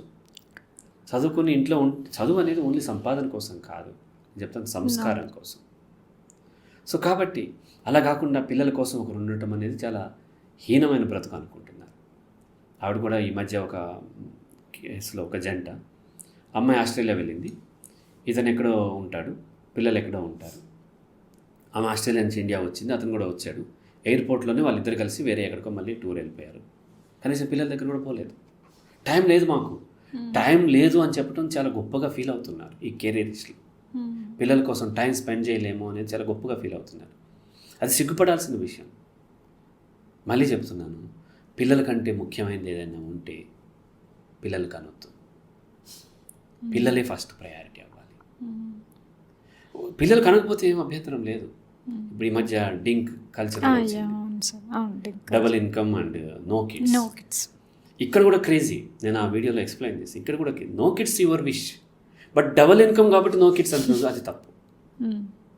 అది నీ ఇన్ఫీరియారిటీ నుంచి వచ్చింది, లేదా నేను గొప్ప పని చేస్తున్నాను, నా దగ్గర 2 ఇన్కమ్లు ఉన్నాయని చెప్పడం కోసం వచ్చింది. కాబట్టి ఒక పేరెంట్ అడ్జస్ట్ చేసుకుని కొంతకాలం తర్వాత ఎదిగిన తర్వాత కొంచెం మార్చుకోవచ్చు. వెరీ చైల్డ్హుడ్ ఏజ్ 6 years వరకు మాత్రం ఒక పేరెంట్ ఎవరైనా ఉంటే, దట్టు మదర్ ఉంటే మరింత బెటర్. ఎందుకంటే మదర్ టచ్ తెలుసు ఆ బిడ్డకి, మదర్ వాయిస్ తెలుసు, మదర్ స్మెల్ బాగా తెలుసు, మదర్ టెక్స్చర్ తెలుసు, ఇవన్నీ తెలుసు. కాబట్టి బయలాజికల్ మదర్తో ఎక్కువ కంఫర్ట్ ఉంటుంది ఆ బిడ్డకి. కాబట్టి మదర్ ఉండటం అనేది మంచి ప్రాక్టీస్. మదర్ కుదరకపోతే ఒక్కొక్కసారి ఫాదర్ సరే ఉండొచ్చు. సరే, ఇప్పుడు మీరు అన్నట్టు ఇమిటేటింగ్ అంటారు కదా, ఇప్పుడు మీరు మంచి చేస్తారు, సపోజ్ మీరు హెల్ప్ చేశారు ఇంట్లో, అది పిల్లలు నేర్చుకుంటారని అన్నారు. అట్లా ఇమిటేటింగ్ కాకుండా వాళ్ళ ఓన్ థాట్స్, ఇప్పుడు ఇది మంచి సార్, ఒకవేళ నెగిటివ్ జరిగిందనుకోండి, ఇది నెగిటివ్ అని ఐడెంటిఫై చేసి వాళ్ళ ఓన్ థాట్స్ ఎప్పుడు డెవలప్ అవుతాయి? మొదటి నుంచి ఉంటాయి. కాకపోతే మనం ఏం చేస్తామంటే వాళ్ళ యొక్క లాజిక్ను వాడనివ్వకుండా తొక్కేస్తూ ఉంటాం. అదంతే, దేవుడు దండం పెట్టు, అదంతే, పెద్దవాళ్ళని గౌరవించాలి, ఇలా ఇదింతే, నువ్వు మాట వినాల్సిందే, నా మాట వినాల్సిందే మదరు, ఫాదర్, లేకపోతే అమ్మమ్మలు, నానమ్మలు, పెద్దవాళ్ళని గౌరవించాలి. ఇట్లా చెప్తున్నప్పుడు ఏమైందంటే వాళ్ళ యొక్క ఆలోచన శక్తిని మనం చంపేస్తాం. వాళ్ళు చేయనివ్వండి ఏదైనా సరే. ఇప్పుడు నా కొడుకు ఒకసారి ఫంక్షన్కి వెళ్తే, ఫంక్షన్లో వాళ్ళు క్యాటరింగ్ వాళ్ళు చేస్తూ ఉంటారు కదా, మొత్తం అంతా సప్లై చేసిన తర్వాత ఫంక్షన్ అయిపోయిన తర్వాత ఇంకా చుట్టాలు కబుర్లు చెప్పుకుంటూ ఉంటే క్యాటరింగ్ వాళ్ళ గ్లాసులు అవన్నీ తీస్తూ ఉంటారు, ఐస్ క్రీమ్ కప్పులు అవన్నీ తీసేస్తూ ఉంటారు కదా, వాళ్ళతో పాటు ఇది కూడా తీసేస్తున్నాడు. మేము మా చుట్టాలు వచ్చి ముట్టుకుంటాం అట్లా, లేదు పర్లేదు చేయని, అతను వాళ్ళతో పాటు చేస్తున్నాడు. అలాగే నలుగురితో ఉంటే మామూలుగా తింటున్నప్పుడు ప్లేట్స్ తీసుకున్నప్పుడు తన ప్లేట్తో కూడా పక్క వాళ్ళ ప్లేట్ కూడా తీసుకుని వెళ్ళిపోతూ ఉంటాడు. లేకపోతే అతను చేయనివ్వండి, చిచ్చి వాళ్ళని ముట్టుకోవడం ఏంటి? ఇట్లాంటివన్నీ మనం చేయటం వల్ల మనం చెప్పిన వాటిని ఇలా పాటించాలి, ఇది కల్చర్, లేకపోతే ఇది గొప్పతనము అని చెప్పేసరికి ఏమవుతుందంటే వాళ్ళలో ఆలోచన శక్తి తగ్గిపోతుంది. వాళ్ళు మనం చూసి ఇమిటేట్ అంటే యాజ్ ఇట్ ఈస్కి ఇమిటేట్ చేయరు, మోడల్ లెర్నింగ్ అంటారు. అంటే చూసి అనుకరించడం ద్వారా నేర్చుకుంటారు. తర్వాత తన వాళ్ళ ఓన్ ఇది వాడతారు. ఎగ్జాక్ట్గా ఇమిటేట్ చేయరు, ఏది చేస్తారు కాదు, చూసి అనాలిసిస్ చేస్తారు. అనుకరించడం ద్వారా వాళ్ళు నేర్చుకుంటూ ఉంటారు. ఆ అనుకరించడం ద్వారా నేర్చుకుంటారు. కాబట్టి వాళ్ళు ఏం చెయ్యాలో మనం అది చేస్తూ ఉన్నట్లయితే, ఇప్పుడు నేను రోజు డంబెల్ పెట్టి ఎక్సర్సైజ్ చేస్తుంటే నా చిన్న కొడుకు నేను చేస్తున్నప్పుడు బెడ్ మించి దూకి కిచెన్లోకి పోయి ఆ మసాలా దంచేటి ఉంటుంది కదా, అది తెచ్చుకుని నా ముందు చేస్తూ ఉంటాడు. అలా నేను చేయకుండా నేను పెద్ద పొట్ట పెంచేసేసుకుని కబుర్లు చెప్తూ బాగా ఎక్సర్సైజ్ చేయాలి అది అంటే వాళ్ళు చేయరు. వాళ్ళు కూడా పొట్ట పెంచుకున్నట్లుగా చేస్తూ ఉంటారు. కాబట్టి ఒక్కొక్కసారి అటు ఇటు అవుతూ ఉంటారు, మరి తర్వాతైనా మారిపోతారు. కాబట్టి మీ పిల్లలు ఏం చేయదలుచుకున్నారో, ఏం అవ్వాలనుకుంటున్నారో అలా మీరు బిహేవ్ చేసినట్లయితే వాళ్ళు నేర్చుకుంటారు. అదే సార్, అంటే ఇప్పుడు మీరు చెప్పింది కొంచెం వాళ్ళు మనం చెప్తే రెస్పాండ్ అయ్యే ఏజ్లో అయితే ఓకే, బట్ అలా కాకుండా మరి very small kids like 3, 4, 5 years పిల్లలు భయం ఉండాలి, వీళ్ళని కొట్టాలి, ఇప్పుడు ఎవరో ఒకరు భయం ఉండాలి ఫ్యామిలీలో అని అంటుంటారు. కామన్గా మనం వింటుంటాం, నీ భయం లేదు ఇట్లా అంటారు. వాళ్ళని భయంతో పెంచాలా, ప్రేమతో పెంచాలా? వాళ్ళకి రెస్పాండ్ అయ్యే స్టేజ్లో లేనప్పుడు వాళ్ళకి ఎట్లా ఎక్స్ప్లెయిన్ చేయాలి? భయం అస్సలు పెట్టకూడదు పిల్లల్ని, చాలా ద్రోహం చేస్తున్నట్టు. పిల్లల్ని ప్రేమతోనే పెంచాలి. సో ఎప్పుడైతే ఎవరో ఒక భయం ఉందో వాళ్ళకి ఏం నేర్చుకోలేరు. ఎప్పుడైతే భయపెడుతున్నామో పిల్లల్ని, అయితే యాంగ్జైటీ డిజార్డర్లో ఇరుక్కుపోతారు, సైకలాజికల్ ప్రాబ్లమ్స్తో, లేదంటే కన్నింగ్గా మారుతారు. రైట్? భయపెట్టడం అంటే ఏంటి? వాళ్ళని ఫ్రీడమ్ మనం హరిస్తున్నాం కదా. అంటే వాళ్ళు రెగ్యులర్గా చేసే పనులు, సపోజ్ ఇప్పుడు ఒక పేరెంట్గా స్కూల్కి వెళ్ళాలి, వాళ్ళు రెడీ అవ్వరు, లేకపోతే తినరు, ఇలాంటివన్నీ ఏంటంటే పేరెంట్స్కి రెడీ అవ్వకపోవటం లేదు, తినకపోవటం కూడా లేదు. పిల్లలు చాలా మంచి వాళ్ళు, కానీ మనమే వాళ్ళని పాడు చేసాం. స్కూల్కి ఎప్పుడే వెళ్తారు అని అంటే, మనం చిన్నప్పుడే 1.5 సంవత్సరం అప్పుడే డే కేర్లు వేసేస్తారు, 2.5లోనే ప్లే స్కూల్లో వేస్తారు, లేదంటే యూకేజీలో, అదే మన అంటే అది ఉంటుంది ఎల్కేజీ, నర్సరీలో వేస్తారు, తర్వాత ఎల్కేజీ, యూకేజీ. అట్లా కాకుండా కొంతకాలం మనతో పాటు పెరగనివ్వాలి. 6 years అప్పుడు స్కూల్లో వేయచ్చు. అప్పటిదా అంటే స్కూల్కి ఎప్పుడు పిల్లలు వెళ్తారంటే, స్కూల్ ఎన్వైరన్మెంట్ బాగుండాలి. స్కూల్లో టీచర్ తల్లి కంటే ప్రేమగా వాళ్ళతో పాటు ఆడుతూ పాడుతూ చెప్పాలి. అప్పుడు అక్కడికి వెళ్తారు. పిల్లలకి ఎక్కడ ప్రేమ దొరుకుతుందో అక్కడికి వెళ్తారు. పిల్లలకి ఎక్కడ క్యూరియాసిటీ ఉంటే అక్కడికి వెళ్తారు. ఆ స్కూల్కి వెళ్ళగానే కూర్చోబెట్టడం, బెదిరించడం, అల్లరి చేయొద్దు, చేస్తే బాత్రూంలో పడేస్తాను, డార్క్ రూమ్లో పడేస్తానని టీచర్ అంటుంటే ఇంకెక్కడ పోతారు వాళ్ళు? నా పిల్లలు ఎప్పుడు స్కూల్కి పోనని ఏడవలేదు, ఏడవరు కూడా. ఎందుకు? ఆ స్కూల్లో టీచర్ ఇక్కడే మన హిమాయత్ నగర్లో ఆక్స్ఫర్డ్ గ్రామర్ స్కూల్ ఉంటుంది, వేదకుమార్ గారిది. 2 పిల్లల్ని అక్కడే వేశాను నేను. ఆ టీచర్ చాలా ప్రేమగా చూసుకుంటుంది. వాళ్ళు తల్లిదండ్రుల కంటే ఎక్కువ ప్రేమగా ఉంది, స్కూల్లో ఎక్కువ క్యూరియాసిటీతో నేర్చుకునే ఉన్నవి, ఇంట్లో బోర్ కొట్టి వెళ్ళిపోతూ ఉంటారు. లేదా తల్లిదండ్రులు ప్రేమగా చూసుకోవాలి, టీచర్ మనకంటే ప్రేమగా ఉండేలాగా ఉండాలి. అప్పుడు కొంచెం మనము రిజర్వ్డ్గా ఉన్నట్లయితే ఇక్కడికంటే అక్కడ బాగుంది అనుకుని అక్కడ వెళ్తూ ఉంటారు. అలా ట్రిక్ ప్లే చేయాలి. అలాగే ఆకలేసినప్పుడు తినిపించాలి, ఆకలేసేదాకా ఆడించాలి. శారీరకంగా శ్రమ ఉండాలి. ఆ శ్రమ, మనం మొబైల్ పట్టుకుంటే వాళ్ళు మొబైలే పట్టుకుంటారు, మనం పరిగెత్తుంటే వాళ్ళతో పాటు పరిగెడుతూ ఉంటారు, బయట ఆడుతుంది. మొదట రారు, మొదట టీవీనే చూస్తూ ఉంటారు. అయినా బయటకు వెళ్ళి వైఫ్ అండ్ హస్బెండ్ ఇంకోళ్ళతో ఆడుతూ ఉంటే 2 రోజులకో 3 రోజులకో ఒకసారి ట్రై చేస్తానని వస్తారు. అదే సార్, నా నెక్స్ట్ క్వశ్చన్ అదే. ఇప్పుడు ఏంటంటే సోషల్ మీడియా, ఇప్పుడు 90s జనరేషన్లో ఇప్పుడు ఫోన్ లేనప్పుడు ఆ బాధ ఎవరికి లేదు. ఇప్పుడు మెయిన్ ప్రజెంట్గా పేరెంటింగ్ ఫేస్ చేసేది సోషల్ మీడియా. అంటే మనలో ఒక భాగం అయిపోయింది. మెయిన్గా పిల్లల బ్రెయిన్ డెవలప్మెంట్ ఎఫెక్ట్ పడుతుంది అంటారు, అది ఎంతవరకు కరెక్ట్? బ్రెయిన్ డెవలప్మెంట్ బాగానే అవుతుంది. సోషల్ మీడియా వల్ల బ్రెయిన్ డెవలప్మెంట్ ఆగిపోవటం, మొబైల్ వల్ల ఆగిపోవటం ఇట్లా ఏమి ఉండదు. ఇంతకుముందు కూడా ప్రాబ్లం ఉంది. అప్పుడేం బుక్స్ ఉండేవి, ఇప్పుడేం మొబైల్ వచ్చింది. ఓకే, మొబైల్కి ఎవరు ఎడిక్ట్ కారు, ఎడిక్ట్ అయ్యేది మొబైల్లో కంటెంట్. ఏ కంటెంట్కి ఎడిక్ట్ అవుతున్నారు అనేది అదే స్క్రీన్ టైమ్. స్క్రీన్ మ్యాటర్ కాదు, ఎందుకంటే స్క్రీన్ టైం వల్ల కొంత కళ్ళు డ్యామేజ్ అవుతాయి. కానీ కరోనా అప్పుడు అంతకంటే ఎక్కువ ముందు కూర్చోబెట్టి చేపించారు కదా ఆన్లైన్ క్లాసెస్. అప్పుడు స్క్రీన్ టైం అని ఎవరు అనలేదు కదా. కాబట్టి టెక్నాలజీ మారుతూ ఉంటుంది. గతంలో బుక్స్ ఉండేవి, ఇప్పుడు స్క్రీన్ వచ్చింది. సార్ మరి వాల్యుబుల్ కంటెంట్ వాళ్ళకి చూపించవచ్చు. వాల్యుబుల్ కంటెంట్ ఉన్నప్పుడు అంటే ఇక్కడ ఏమవుతుందంటే మనం వాల్యుబుల్ కంటెంట్ చూస్తున్నప్పుడు మన పిల్లలు కూడా వాల్యుబుల్ కంటెంట్ వైపు అట్రాక్ట్ అవుతారు. నా పిల్లలకి 24 hours internet, high speed internet, ఆఫీస్లో కంటే ఇంట్లో ఎక్కువ స్పీడ్ ఉంటుంది, అండ్ హై స్పీడ్ కంప్యూటర్స్ అన్నీ అవైలబుల్ ఉంటాయి, ట్యాబ్ ఉంటుంది, మొబైల్స్ ఉంటాయి. వాళ్ళు ఎప్పుడూ రీసెర్చ్ చేస్తూనే ఉంటారు. నా కొడుకు 11th class చదువుతున్నాడు, సైకాలజీ కూడా ఒక సబ్జెక్ట్గా తీసుకున్నాడు.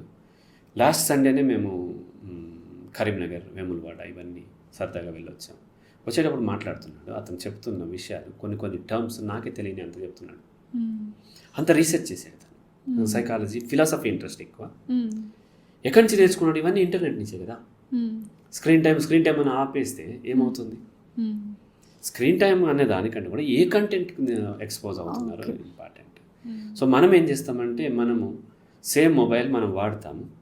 వాడి ఇతను ఏం చేస్తాడంటే నైట్ టైము ఫాదర్ మెల్లగా పోర్నో ఏదో చూస్తాడు, లేదా అడల్ట్ కంటెంట్ ఎక్కడో చూస్తాడు. చూసిన తర్వాత అది దాని కుకీస్లో ఉంటుంది కదా. మరునాడు కొడుకు ఏదో నేర్చుకోవడానికి ట్వింకిల్ ఏదో మొత్తానికి అయితే మొదలుపెట్టినప్పుడు సజెస్టెడ్ వీడియోలో అది వస్తుంది. ఇది కుకీస్లో ఉంది కదా. చూపించేసరికి పిల్లలకి తెలియదు, క్యూరియాసిటీ కూడా ఉండదు. చూపించేసరికి అదేంటో అని ఒకసారి క్లిక్ చేస్తాడు. క్లిక్ చేస్తే ఇంట్రెస్ట్ పెరుగుతూ ఉంటుంది. సినిమాలో ఇంకోటో.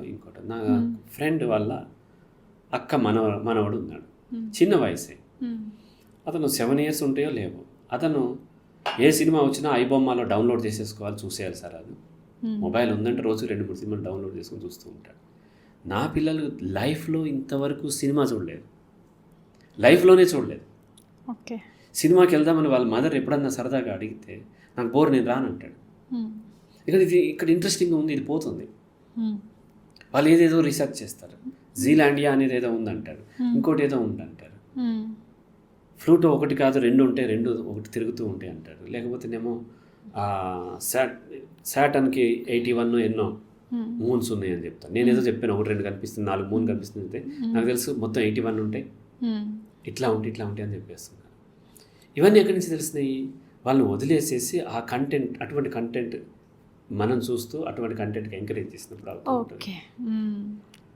ఇప్పుడు ఏమవుతుందంటే ఆ పిల్లోడు రెడ్ లైట్ ఎందుకు ఈ సిగ్నల్స్లో వాడతారని తను స్టడీ చేసి దాని వేవ్ లెంత్ గురించి తను ఏదో ఒక మొబైల్తో ఒక వీడియో తయారు చేసి తను డ్రా చేసుకుంటాడు. ఒక వీడియో తయారు చేసి ఫ్యామిలీ గ్రూప్లో వేశారు. ఎవరు రెస్పాండ్ కారు కదా, వాళ్ళకి తెలియదు ఫస్ట్ ఎవరు రెస్పాండ్ కారు. ఎవరో ఒక అమ్మాయి సివిల్స్ ప్రిపేర్ అవుతున్న రిలేటివ్ గర్ల్ ఉంది, అమ్మాయి రెస్పాండ్ గుడ్ అని చెప్పి పెట్టింది. ఇదే పిల్లవాడు ఒక పవన్ కళ్యాణ్ లేకపోతే మహేష్ బాబు పాటకి ఏవో దబర్ మీనింగ్తో ఉన్న పాటలు ఉంటాయి కదా, డ్యాన్స్ వేసేసాడు, అది పెట్టారు అనుకోండి. అందరు ఆహా ఓహో సూపర్ అని పెడతారు. అప్పుడు ఆ పిల్లవాడు దేనికి మోటివేట్ అవుతాడు? ఆబ్వియస్లీ దానికి రెస్పాండ్ అయిన దానికి కదా. నేనేమంటానంటే పిల్లల్ని కాదు మీరు హ్యాండిల్ చేయాల్సింది, పిల్లల చుట్టూ ఉన్నటువంటి ఎన్వైర్న్మెంట్ని హ్యాండిల్ చేయాలి. రైట్? సో చుట్టూ ఉన్నటువంటి అటువంటి సినిమాలు, డ్యాన్సులు వేసే దాంట్లోకి పోనివ్వకండి.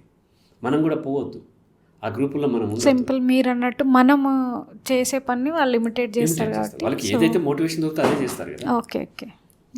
కాబట్టి ఎటువంటి సమాజంలోకి మన పిల్లలు ఎక్స్పోజ్ అవుతున్నారో ఆ సమాజాన్ని హ్యాండిల్ చేయండి. ఆ చుట్టూ ఉన్న వాళ్ళు రీసెర్చ్ చేస్తుంటే వీళ్ళు కూడా రీసెర్చ్ చేస్తారు. చుట్టూ ఉన్న వాళ్ళు వల్గర్ పాటలకి నడుమొప్పుకుంటూ డ్యాన్స్ చేస్తూ రీల్స్ చేస్తుంటే వీళ్ళు కూడా అదే చేసే అవకాశం ఉంటుంది. చుట్టూ అది ఉంచి వీళ్ళని మాత్రం చేయొద్దంటే ఎట్లా? ఆ స్టవ్ మీద వెన్న పెట్టి కింద మంట పెట్టి వెన్న కరగొద్దు అంటే కరగకుండా ఎట్లా ఉంటుంది కదా. మంట ఆపాలి కదా. మంట ఏంటి? చుట్టూ ఉన్న వాళ్ళు చేసే రీల్స్, చుట్టూ ఉన్న వాళ్ళు చేసేటువంటి వల్గర్ కంటెంట్, చుట్టూ ఉన్న వాళ్ళు చేసే ఎంటర్టైన్మెంట్ కంటెంట్, ఆ కంటెంట్ చూడటము, ఆ కంటెంట్ క్రియేట్ చేయటము చేస్తున్నప్పుడు వీళ్ళకి కూడా అక్కడ ఇంట్రెస్ట్ పెరుగుతుంది. అలా కాకుండా మనం వ్యాలిడ్ కంటెంట్ క్రియేట్ చేస్తున్నప్పుడు, వ్యాలిడ్ కంటెంట్ ఉండే వాళ్ళతో మనం మాట్లాడుతున్నప్పుడు, వీళ్ళు కూడా వాళ్ళతో ఇంటరాక్ట్ అవుతున్నప్పుడు వీళ్ళు కూడా అదే నేర్చుకుంటారు. ఇనిషియల్ స్టేజ్ చాలా ఇంపార్టెంట్. ఫస్ట్ 6 years, ఆ తర్వాత 12 years, ఈ 2 స్టేజ్లు. 0 to 6 years నేనేమంటానంటే కిడ్ అంటాను, 6 to 12 years చైల్డ్ అంటాను. ఈ 2 స్టేజ్లు చాలా ఇంపార్టెంట్. పిల్లల యొక్క ఎన్వైర్న్మెంట్ మనం హ్యాండిల్ చేయాలి. మీరు చెప్పినట్టు సార్, ఇప్పుడు 0తో స్టార్ట్ చేస్తే వాళ్ళకి ఎలాంటి ఇన్ఫ్లుయెన్సెస్ లేకుండా మనం వాళ్ళు ట్రైన్ చేయొచ్చు. టీనేజ్కి వచ్చేసరికి ఏమవుతుంది అంటే హాఫ్ తెలుసు హాఫ్ తెలియదు. అంటే బయట మనం ఎంత పెంచినా బయట స్కూల్లో కానీ వాళ్ళ ఫ్రెండ్స్ వాళ్ళ పేరెంట్స్ కరెక్ట్ లేకపోయినా వాళ్ళ ఇంటికి వెళ్ళినప్పుడు ఇన్ఫ్లుయెన్స్ అవుతారు. నేనేం చేస్తున్నానో నాకు తెలుసు, ఇలాంటి డైలాగ్స్ వింటుంటాం. అంటే ఆ టీనేజ్ గ్రూప్ పిల్లలు వాళ్ళని ఎలా హ్యాండిల్ చేయాలి అంటే వాళ్ళకి నాకు తెలుసు అన్న ఫీల్లో ఉంటారు కదా, వాళ్ళని ఎలా హ్యాండిల్ చేయాలి? టీనేజ్ అనేది అన్నిటికంటే కష్టమైనటువంటి స్టేజ్, పేరెంటింగ్లో చాలా కష్టమైనది. టీనేజ్ని హ్యాండిల్ చేయాలి అంటే ఫస్ట్ 2 ఏజెస్ ఏంటి, కిడ్ ఏజ్ నేను ఉంటుంది 0 to 6 ఏమో కిడ్, 6 to 12 ఏమో చైల్డ్, ఆ తర్వాత టీన్స్, అడల్సెంట్ ఏజ్. ఈ అడల్సెంట్ ఏజ్ అనేది చాలా కష్టం.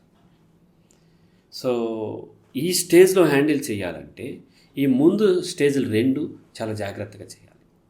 ఓకే, అక్కడ వాళ్ళతోనే అటాచ్మెంట్ పెంచుకోవాలి, అటాచ్మెంట్ ఉండాలి. వీళ్ళు ఏం చేస్తారు, ఈ బాల్యంలో ఉన్నారు కదా, వయసు తక్కువ బలం తక్కువ కాబట్టి ఆ పిల్లల్ని దబాయించేస్తారు. దబాయించినప్పుడు వాళ్ళు ఏ దారి లేక అమ్మ అంటే అక్కడ ఆగిపోతాడని అమ్మ అనుకుంటుంది. ఇప్పుడు ఆగుతాడు, ఎందుకు చిన్నపిల్లవాడు కదా, టీనేజ్కి వచ్చినంత ఆగడుగా తోసేస్తాడు కూడా నిన్ను.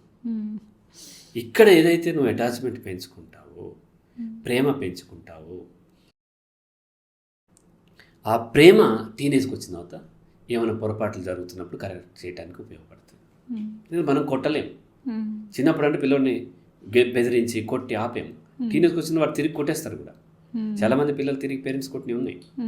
ఒక కేసులో ఒక అతను ADHD ఉంటుంది, అమెరికాలో ఉంటుంది, 18 years వచ్చేదాకా కొట్టి కొట్టి కొట్టి పెంచారు. పాపం అతను ADHD ఉండలేదు కదా, అది అల్లరనుకుని ఫాదర్ మదర్ ఇద్దరు కొట్టి కొట్టి పెంచారు. పెంచితే అతను అలాగే పెరిగాడు, 18 క్రాస్ చేసాడు, హైట్ కూడా చాలా అయిపోయాడు, 6.5 ఫీట్ హైట్ అయ్యాడు. ఫాదర్ హైటే ఉంటాడు, మదర్ హైటే ఉంటాడు. అలాగే కొడుతుంటే ఫాదర్ని మెడపట్టుకుని గోడకు కొట్టాడు.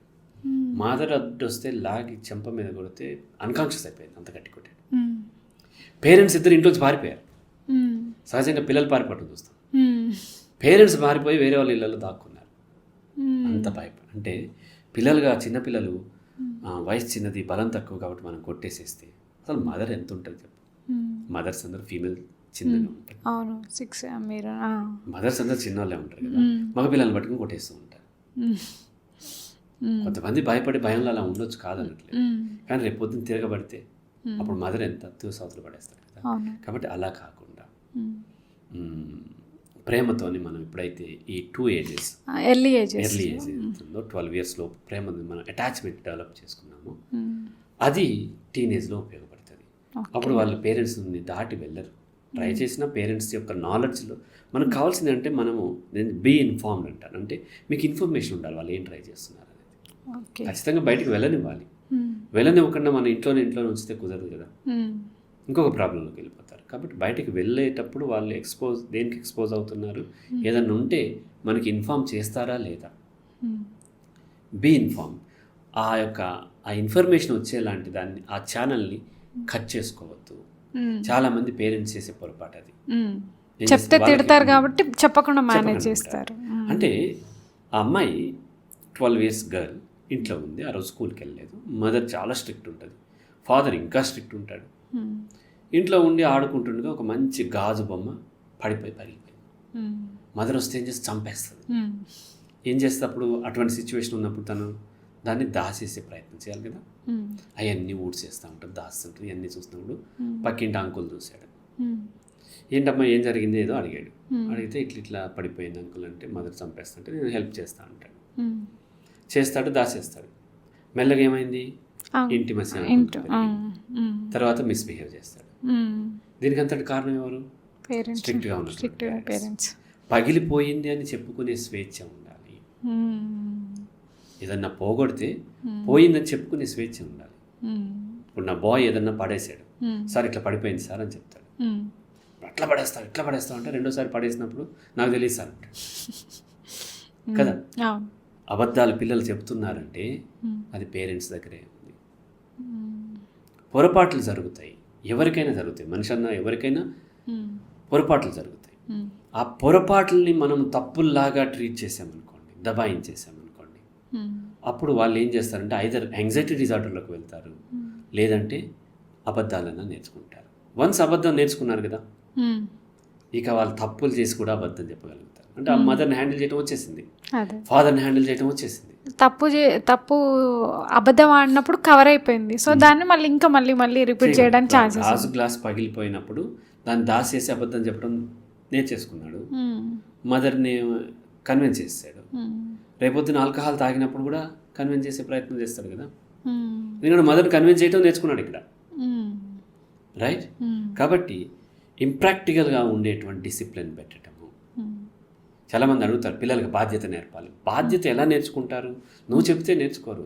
నువ్వు బాధ్యతగా ఉంటే, నువ్వు పేరెంటింగ్ రోల్ పర్ఫెక్ట్గా ప్లే చేస్తే అప్పుడు బాధ్యత నేర్చుకో. నువ్వు మాత్రము నీ జాబ్కి వెళ్ళిపోతావు, వచ్చిందో తిడుతూ ఉంటావు, నీకు బాధ్యత లేదు, నీకు బాధ్యత లేదని కొడుకుని కూతురుని తిడుతుంటే అప్పుడు బాధ్యత వస్తే రాదు. నువ్వు పేరెంటింగ్ రోల్ పర్ఫెక్ట్గా ప్లే చేసి పొరపాట్లు సహజము, మనము నా వల్ల ఇది జరిగింది అని పొరపాటు మనం పేరెంట్స్ పిల్లల ముందు, పార్ట్నర్ ముందు ఎక్స్ప్రెస్ చేసినప్పుడు అప్పుడు పిల్లలు కూడా పొరపాటు జరిగినప్పుడు నా వల్ల ఈ పొరపాటు జరిగింది అంటారు.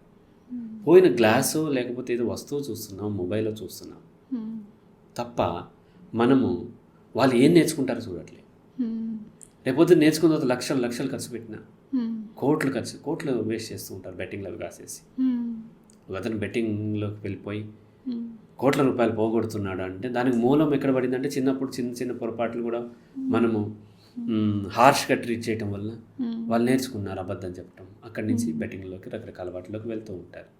కాబట్టి ఒక గుడ్ పేరెంట్ ఎప్పుడు కూడా పిల్లల పట్ల ప్రేమగా అండ్ మెచ్యూర్డ్గా అండ్ పొరపాట్లు జరిగినప్పుడు అంగీకరిస్తూ వాళ్ళ పొరపాట్లను కూడా అంగీకరించి ఇద్దరు ఫ్రెండ్షిప్తోని వాటిని కరెక్ట్ చేసుకుంటున్నప్పుడు భవిష్యత్తులో టీనేజ్కి వచ్చినప్పుడు కూడా ఏమైనా ఉన్నప్పుడు పేరెంట్స్తో షేర్ చేసుకుంటారు. నేను అడుగుతుంటాను, ఏమైనా స్కూల్లో ఇష్యూస్ ఉన్నాయా? నేను వెళ్ళను, పేరెంటింగ్ మీటింగ్కి వెళ్ళను. నేను కొడుకుని వాటిని డీల్ చేసుకోగలుగుతారు, మొత్తం ఇద్దరు డీల్ చేసుకోగలుగుతారు. సో ఏమైనా ఇష్యూస్ ఉన్నాయా అంటే లేదంటారు. ఇష్యూస్ ఏమైనా నేను డీల్ చేసుకోలేనంటే నేను చెప్తా అంటాను. సో ఎందులోనూ కాన్ఫ్లిక్ట్లో ఉండరు వాళ్ళు. ఎందుకంటే వీళ్ళది ఇంట్రెస్ట్ అంతా ఇక్కడ ఉంది, రీసెర్చ్ చేయటమో ఇంకో దాంట్లోనో తప్ప అనవసరమైన క్రేజీగా లేరు వాళ్ళు. ఫస్ట్ ఆఫ్ ఆల్ సోషల్ ఇన్ఫ్లుయెన్స్లో ఉండరు. ఎట్లా ఉన్నా వాళ్ళు హ్యాండిల్, మంచి డ్రెస్సులు కావాలనో లేకపోతే మంచి బైక్ కావాలనో వాళ్ళని వీళ్ళు ఫ్యాసినేటెడ్ అట్లా ఉండరు వాళ్ళు. ఎందుకు ఉండరు అంటే మొదటి నుంచి వాళ్ళు నన్ను చూసి వాళ్ళు అలవరుచుకున్నారు. వాళ్ళకి ఆ హై సెల్ఫ్ ఎస్టీమ్ ఉంది. కాబట్టి మనం పిల్లల్లో హై సెల్ఫ్ ఎస్టీమ్ పెంచాలి.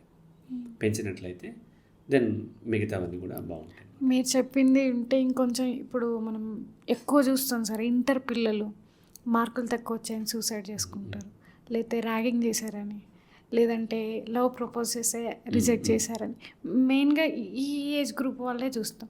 ఎందుకు మెంటల్ స్టేటస్ ఎలా ఉంటుంది, పేరెంటింగ్లో ఏం ప్రాబ్లం ఉంటుంది, ఇలా ఎందుకు చేస్తారు పిల్లలు? మార్కులు తక్కువ వస్తే సూసైడ్ చేసుకుంటున్నారంటే మార్కులు తక్కువ వస్తే అది చాలా నేరం కింద పేరెంట్స్ చూస్తారు, లేదంటే వాళ్ళ రిలేటివ్స్ చూస్తారు, వాళ్ళ పీర్ గ్రూప్ చూస్తారు, వాళ్ళ టీచర్స్ చూస్తారు. అది పెద్ద అవమానం కదా, అందుకని చేసుకుంటూ ఉంటారు. కనీసం పేరెంట్స్ అన్నా సరే మార్కులు తక్కువ రావటం, మార్కులు కాదు. నా కొడుకు అయితే చాలా వాటిలో ఫెయిల్ అయ్యాడు. ఓన్లీ 10th క్లాస్ మాత్రము తను ఖచ్చితంగా పాస్ అవ్వాలి కాబట్టి కొంచెం హార్డ్ వర్క్ చేసి ఫినిష్ చేశాడు. తను ఎక్కువ స్టడీ వీటిలో ఉంటారు కాబట్టి అకాడమిక్స్లో ఎక్కువ మార్కులు రావు. సో వాటిని యాక్సెప్ట్ చేస్తాడు, తను కేర్ చేయడు.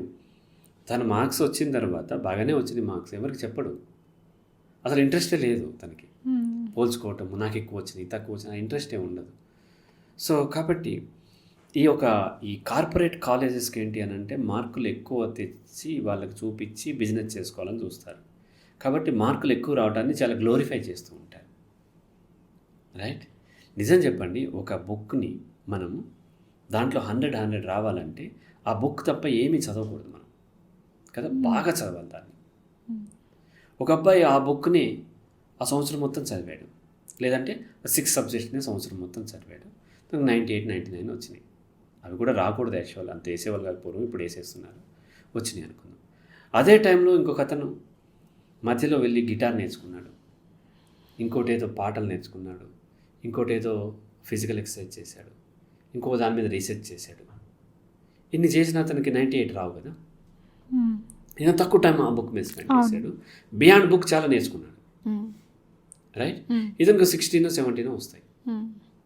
లేకపోతే నిజంగా మార్కెట్కి వెళ్ళినప్పుడు మార్కెట్లో మళ్ళీ ఎగ్జామ్ ఉండదు కదా, జాబ్ వచ్చిన తర్వాత అవును సార్. అన్నిటిని డీల్ చేయడం రావాలి. అతనికి ఆ బుక్ రాయటం తప్ప ఏం తెలియదు. జాబ్ చేయాలంటే ఇది మాట్లాడటం రావాలి, అండ్ ఆ లౌక్యం తెలియాలి, సబ్జెక్ట్ని ప్రజెంట్ చేయడం తెలియాలి. ఇట్లాంటి అనేకం ఉంటాయి. అవన్నీ ఇతను నేర్చుకోలేదు, ఓన్లీ మార్కులు మాత్రమే తెచ్చాడు. నేను అందుకే చెప్తాను, మూర్ఖులకు మాత్రమే మార్కులు కావాలి, మార్కెట్కి మార్కులతో పని లేదు. మీకు ఒక స్విచ్ బోర్డ్ పాడైంది అనుకోండి, ఒక ఎలక్ట్రీషియన్ పిలిచారు, అతను నేను ఐటీఐలో నాకు 100% మార్క్స్ అని టాపర్ అని సర్టిఫికేట్ చూపించాడు అనుకోండి, మీరు సర్టిఫికేట్ చూసి వర్క్ ఇస్తారా, ఆర్ వర్క్ చూసి ఇంకా వర్క్ ఇస్తారు? వర్క్ చూసే ఇస్తారు. 200 రూపీస్ స్విచ్ బోర్డ్కి మీరు వర్క్ చూస్తున్నప్పుడు కొన్ని వేల కోట్లు ఇన్వెస్ట్ చేసినటువంటి కంపెనీస్ మార్కులు చూసి నిజంగా ఇస్తాయా? అట్లా ఇచ్చే అవకాశం ఏమాత్రం లేదు. వాళ్ళకి ప్రాబ్లంకి సొల్యూషన్ ఫైండ్ చేయటం వచ్చా లేదా అంతే. ఏదో బెంచ్ మార్క్ కోసం ఏదో బీటెక్ అడుగుతారు. చాలామంది బిఏ చదువు కూడా టాప్ పొజిషన్లో ఉన్న వాళ్ళు ఉన్నారు. ఇది బిఏ తక్కువ అని కాదు, సాఫ్ట్వేర్ ఒకవేళ తీసుకుంటే మనం సాఫ్ట్వేర్లో కంప్యూటర్ సైన్స్ చేసిన వాళ్ళే కాకుండా కేవలం నార్మల్ బిఏ చదివి బీకాన్ చదివి కొన్నిటిని నేర్చుకుని వెళ్ళిపోయి జాబ్స్ మంచి మంచి పొజిషన్కి వెళ్ళిన వాళ్ళు ఉన్నారు. ఎందుకు వెళ్తున్నారు వాళ్ళు అంటే మిగతా స్కిల్స్ అన్నీ వచ్చినాయి. నేను అదే అడుగుతాను, జాబ్లో కావాల్సింది ఆస్క్ అంటాను, ఏఎస్కే. ఆస్క్ అంటే ఫస్ట్ వాళ్ళు చెక్ చేసేది యాటిట్యూడ్. ఆ పిల్లవాడికి జాబ్ చేసే యాటిట్యూడ్ ఉందా లేదా, ఈ జాబ్కి తను సరిపడా అనుకుంటున్నాడా లేదా, లేదా తను ఓవర్ క్వాలిఫైడ్, నాకు ఈ జాబ్ కరెక్ట్ కాదు అనుకుంటున్నాడా, అసలు అతని యాటిట్యూడ్ ఏంటి అనేది చూస్తారు. తర్వాత స్కిల్, ఇచ్చిన దాన్ని ఎంత ఎఫెక్టివ్గా చేయగలరు. Last priority knowledge. ఎందుకంటే నాలెడ్జ్ లేకపోతే డెవలప్ చేసుకుంటాడు. స్కిల్ అనేది కొంత ఓవర్ టైం పడుతుంది ఆ స్కిల్ కావాలంటే. యాటిట్యూడ్ అయితే చాలా టైం పడుతుంది వాళ్ళ పరిస్థితి. అందుకని ఫస్ట్ యాటిట్యూడ్ చూస్తారు, తర్వాత స్కిల్ చూస్తారు, తర్వాతే నాలెడ్జ్ చూస్తారు. మార్కులు లేవు ఇక్కడ, మార్కులు అసలు లేవు. నీ మార్కులతో నేనేం చేసుకుంటాను? మీరు చూడండి, చైతన్య నారాయణ కాలేజ్లో 100 మార్క్స్ వచ్చిన వాళ్ళు ఫోటోలు పెట్టి బ్యానర్లు కడతారు. ఇన్ఫోసిస్ 100 ఉన్నవాడు నేను హైర్ చేసుకున్నాను బ్యానర్ పెట్టట్లేదు. వాళ్ళకి అవసరం లేదు కదా, వాళ్ళకి పని చేసేవాడు కావాలి అంతే తప్ప నీ మార్కులతో వాళ్ళు ఏం చేసుకుంటారు? కాలేజ్ కావాలి, కాలేజ్ మార్కులు చూపిస్తే అతనికి అడ్మిషన్స్ వస్తాయి, బిజినెస్ ఎక్కువ నడుస్తుంది. అందుకని మార్కుల్ని బాగా గ్లోరిఫై చేసి పేరెంట్స్ కూడా ట్రాప్లోకి తీసుకెళ్ళేసరికి పిల్లలు కూడా నిజమే అనుకుని మార్కులు కావాలనుకుని మార్కులు రాకపోయేసరికి మార్కులు చాలా గొప్ప అనుకుని మార్కులు రాకపోయేసి చాలా హీనం అనుకుని వాళ్ళు డిప్రెస్ అయిపోతుంటారు. కొంతమంది సూసైడ్ చేసుకుంటూ ఉంటారు. సేమ్ అదే లవ్ కానీ లేకపోతే మిగతా ఇష్యూస్లో కూడా చాలామంది తన ఫేవరెట్ హీరో సినిమా హిట్ అవ్వలేదని కూడా సూసైడ్ చేసుకునే వాళ్ళు ఉన్నారు. టికెట్లు దొరకలేదని సూసైడ్ చేస్తుంది. ఎందుకంటే చాలా గ్లోరిఫై అయిపోయింది, అతనికి చాలా గొప్పది సినిమా చూడటం, ప్రేమ చాలా గొప్పది, ఒక అమ్మాయి యాక్సెప్ట్ చేయడం అంటే హీరో అతను. అట్లా ఫీల్ అయిపోయినప్పుడు అమ్మాయి రిజెక్ట్ చేయడం అనేది చాలా అవమానంగా భావిస్తూ ఉంటాడు. సో ఇలా సినిమాల ద్వారా మనము చాలా నేర్చుకుంటున్నాము, పిల్లలు నేర్పిస్తున్నాము, అది చాలా ప్రమాదకరం. సినిమాలు వ్యాపారం, వెబ్ సిరీస్ వ్యాపారం, రైట్?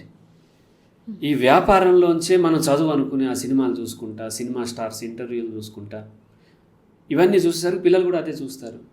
చూసి సినిమాలో హీరోయిన్ యాక్సెప్ట్ చేసింది, చేయకపోతే నేను హీరో కాదు, నేను కమెడియన్ అయిపోతున్నప్పుడు తను కమెడియన్గా ఉంటే ఇష్టం లేదు, హీరోగా ఉంటమే ఇష్టం, కాబట్టి సూసైడ్ చేసుకుంటూ ఉంటారు. కాబట్టి సినిమాల ప్రభావం పడనివ్వకూడదు మన పిల్లల మీద. అంటే సినిమా కంటే గొప్పతనాన్ని మనం వేరే దాంట్లో చూపించాలి.